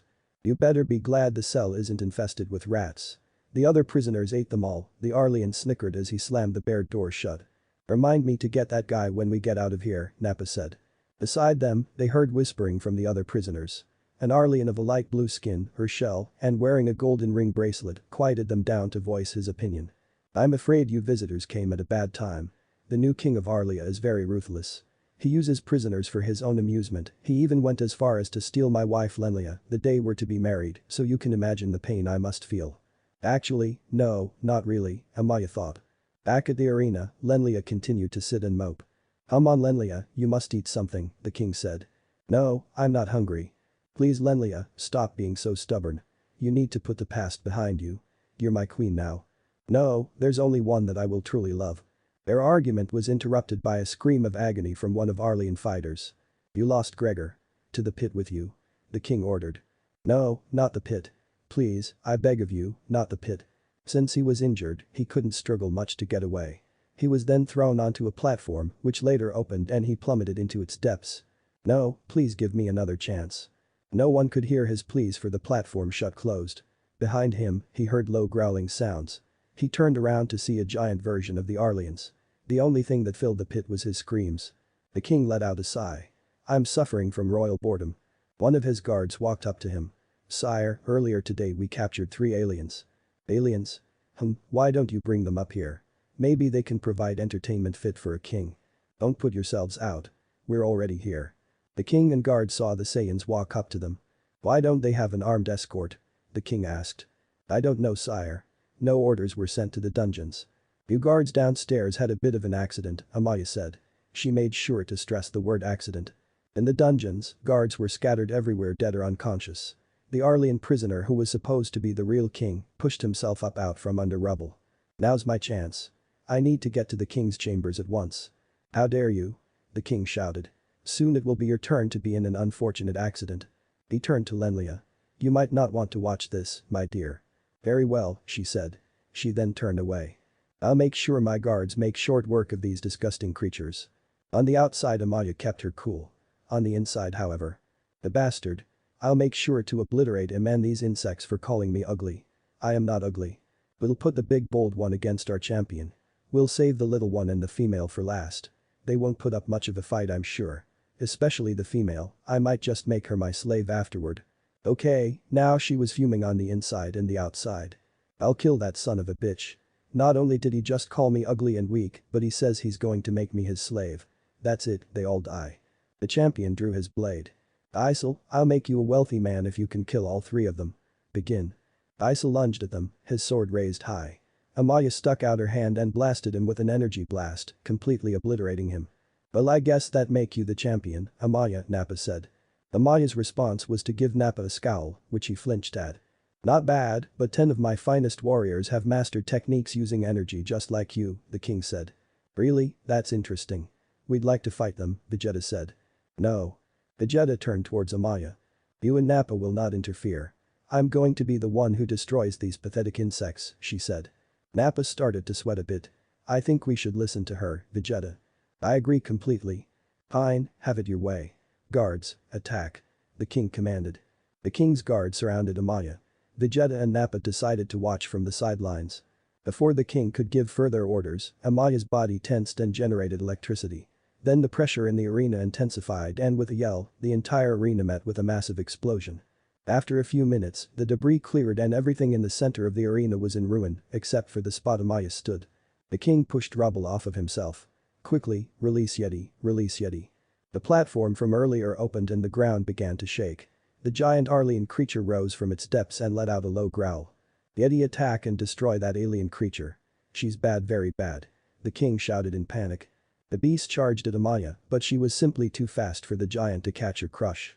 She even easily avoided energy beams it fired from its eyes. The giant lunged its hand over Amaya and smashed the location she stopped at. It lifted its hand to find her body was gone. It looked around for her but to avail. Suddenly it looked up and spotted Amaya zooming down towards the beast. She held out her hands that held 2 Kai balls and began to spin. She spun faster and faster, the Kai balls in her hand slowly consumed her body until she looked like a falling drill. She hit her target and drilled right through the giant from head to toe. The giant fell to the ground with a great thud. The king really began to panic and tried to leave the arena, but Amaya appeared in front of him and stopped him in his tracks. He was backed up against the wall. Wait, please have mercy on me. You think I'm going to let you get away with the ugly, weak, and slave comments earlier? You're sorely mistaken. Amaya handed out her palm and fired a Kai beam annihilating him and the arena wall. Nappa and Vegeta joined her. You feeling any better? Nappa asked. I feel great actually. It feels good to relieve some stress, especially if you get to kill something in the process, Amaya said. The Arlian prisoner advanced into the arena and stared in awe. Amazing, the king and his royal guards have been destroyed. Vegeta clicked his scouter. Computer. Yes, Prince Vegeta. The computer in Vegeta's pod activated. Bring the pods at once. The Arlian walked up to the Saiyans. Do you realize what you have done? You've freed up from centuries of bondage. From now on, you 3 will be remembered as heroes among our people. The pods arrived over the arena. Lenlia and the Arlian, Adva, stood side by side. I can't thank you 3 enough for saving our planet. Lenlia turned to Adva. I've missed you, Adva. Me too, my love. I've missed you a great deal. From here on, I'll always be there by your side. Oh, Adva. and the two engaged in a kiss. Vegeta's facial expression didn't change. Nappa's face cringed a bit. Amaya's face turned slightly green. As creepy as that is, I still find it sweet, she said. You always did have a small soft spot for romance, Nappa said. Hey, just because I've been with you two for a while doesn't mean anything. I'm still a woman, you know. Yeah. Let's get out of here, you two, Vegeta said. They rose to their pods while Adva spoke to them. You will always be welcome here on Arlia. The pods closed and the Saiyans were off. They were a few kilometers away before Vegeta spoke. We can't do anything with this planet. We couldn't give it away if we wanted to. That thing back there said we were heroes, Nappa said. Being a hero is highly overrated. Too bad. Then I guess that was just a big waste of time then, Nappa groaned. Don't worry. There's always Earth to conquer, Amaya said. They left the planet's atmosphere before Vegeta commanded they stop. They all stood outside their pods. This planet has a serious bug problem. Vegeta gathered up vast amount of energy and fired a beam at the planet. A few minutes passed before the planet started to glow. Nothing like a good fireworks show to say goodbye, Vegeta said. The planet's moon was pulled in and glowed as well. Their moon too, Vegeta. Nice touch, Amaya said. The glow increased and the planet exploded, leaving nothing behind. I think we made the universe a cleaner place today, Vegeta said. Those Arlians deserved what they got. I just hope Earth has better fighters, Nappa said. It will be, because Earth has the Dragon Balls. Once we find those, we can wish for anything we want, Vegeta said. Immortality, here we come, Nappa said. The universe was filled with the Saiyans' laughter. The trio is on a mission and Earth is in their sights. What the world needs are heroes, someone who can save the day. Someone like Naruto and Goku, who are still on Snake Way. Find out more on Naruto Z. Chapter 8. Krillin was standing in front of Master Roshi and the others. He had just arrived after sneaking away the night he arrived at Kai Kai's. They were sitting on Roshi's couch watching Krillin intently as Krillin stood in the doorway. So, how did she take it? Roshi asked. Oh, I just couldn't tell her, sorry. Roshi face faulted, Kyuubi sighed, and Bulma growled, are you serious? Yeah. Krillin said with his head down. No way, Krillin. You're marching right back there and telling her. What? No, anything but that. I suppose I can't blame you, Roshi said. Why? I just did, Bulma said. Kyuubi spoke, he's right, Bulma. If it were me, I'd have trouble telling Kai Kai what happened. Especially since it's me. Well, how about this, I'll just write a letter to Kai Kai instead, Roshi offered. Krillin's eyes lit up at that. Really? Yeah, I'm off the hook. Okay, but what about the Dragon Balls? The two that were at Goku's house, you picked those up at least, right? Bulma asked. Krillin's happiness soon turned grim. Crap, I completely forgot all about that. Everyone groaned at Krillin's expense. You're an idiot, Krillin, Bulma said, smacking herself in the forehead. Meanwhile, in the middle of a desert, a hover car was being driven through. Unfortunately, it's being driven by a very pissed off Kai Kai with Ox King in the back seat. Kai Kai, you have to calm down. Kai Kai let out a low growl, which caused Ox King to get nervous. His own daughter scared him sometimes. Fine, you can act like that all you want, but I still don't think Goku deserves it. His daughter's sudden startled him and he nearly fell out of the car. He kept Gohan out all night. He should have brought him home. It would have been okay if he and Naruto stayed the night, but Gohan has school. But it's been so long since he saw all his friends. Maybe you should cut him a break just this once. No. And with that, she sped up and was driving like a fugitive running from the law. Poor Ox King nearly fell out on a number of occasions. Back at Kame house there was a knock at the door, followed by hey, is anyone home? I wonder who that could be, Krillin asked as he answered the door, the others following him. Behind the door was a fat man about as tall as Krillin with long black spiky hair. Krillin knew he has seen him before but couldn't place it. Who are you? You know I'm Yajirobe, cue ball. He quickly calmed himself before speaking again. I don't need any grief right now. I already had enough trouble finding this place. Korin said for me to find you, said something about special training or something. Anyway, I'm supposed to find you and say to bring Yamcha, T whoever, and Xiao whatever. It's Tian and Xiaotsu, Krillin corrected. Whatever. Just get all those guys together and get to Korin Tower. I'm training with you too. What, you too? Krillin shouted. Yeah, crazy huh? I told him I wasn't going to fight no stupid aliens and he went through the roof. I thought he was going to kill me. He's serious about this. Man, sounds like we don't have much of a choice. Yajirobe turned to leave. You don't, or at least I didn't, he mumbled. He jumped into this hover car and then spoke again. Oh yeah, don't wish for Goku and whoever this Naruto person is until the Saiyans arrive 1 year from now. What? Bulma exclaimed. Why not? Kyuubi asked. Beats me. Something about training in Otherworld or something like that. A lady named Baba is supposed to drop by and tell you the rest, Yajirobe said as he started up the vehicle and then took off. Baba's coming here? Rashi asked mostly himself. Who's Baba? Kyuubi asked. Rashi turned to her. My sister. Suddenly in the distance, they saw a hover car coming back towards the island. Did Yajirobe forget something? Krillin asked as he tried to get a better look at the vehicle. Actually that looks like a different car to me, Bulma said. Then their worst fears came true as they heard a distant cry of, hello, my friends. They all paled and began to panic as Kai Kai and Ox King came into view. Oh crap. We are so dead. Krillin exclaimed. Who wants to join me in getting the hell out of here? No, Krillin, it's best to face your fears than run from them, Rashi said, even though he would rather run than face Kai Kai's wrath. Goku suddenly froze in place. What's up, Goku? Naruto asked as he quickly stopped. I had this sudden chill run down my spine. Kai Kai must be incredibly upset and whatever she's mad about it's most likely my fault. Why is that? Naruto asked. I have no idea, but then again she's mad at me for almost just about everything that involves me, Goku said deep in thought about what he could be in trouble for this time. That sounds like someone else I know, Naruto thought. Kai Kai and Ox King were now parked on the island standing in front of a now trembling Krillin, Bulma, and Rashi. Kyuubi was walked up to them. Kyuubi, what are you doing? Krillin asked. I'll be the one to tell them, she said. Kai Kai's anger vanished as she saw Kyuubi walking up to her and her father. Who are you? I don't remember seeing you before. You could say that I'm a friend of Naruto's, Kyuubi said as she bowed slightly which they returned. Really, so do you know what's going on? Where are Goku and my son, Gohan? I'm not angry at Naruto at all, it's only Goku I'm upset about. He never brought Gohan home and I've been worried sick. Kyuubi looked down slightly with sorrow in her eyes. I'm sorry to tell you this, but Goku and Naruto are dead and your son is with Piccolo. What? Kai Kai and Ox King shouted. Kai Kai then paled and fainted. Goku and Naruto continued their run down Snake Way. They were completely exhausted, but they kept on running.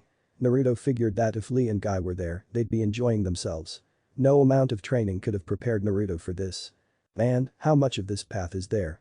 How long have we been running? Goku asked. I'd say for 4 hours since we last stopped, Naruto said between breaths. Which means we haven't made much progress. Then something caught Goku's eye. Up ahead, he saw a street sweeper. What the heck was a street sweeper doing way out here? Naruto, do you see that? Yeah, but what the heck is that thing doing way out here? No idea, but let's find out. They ran up to the side of the vehicle, gaining the driver's attention.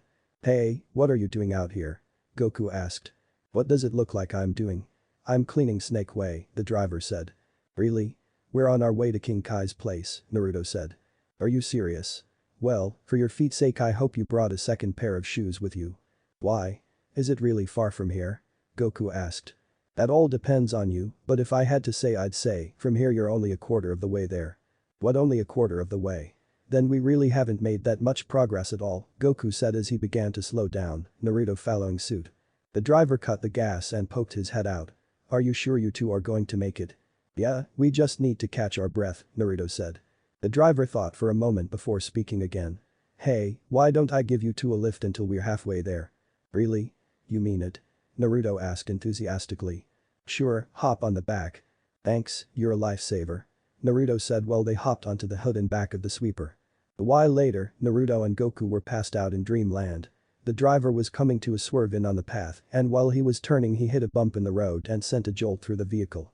The shake moved Naruto and Goku to the edge and they tumbled over the edge of Snake Way and into the depths of beyond the yellow clouds below. Chapter 8 End. What if Naruto becomes a Saiyan? Thanks to Vegeta Sasuke bashing and thanks for watching my video till the end. If you enjoy this content then do consider subscribing to my channel and leave a like if you guys need the next part, comment down, and thanks for watching the video and see you guys next video.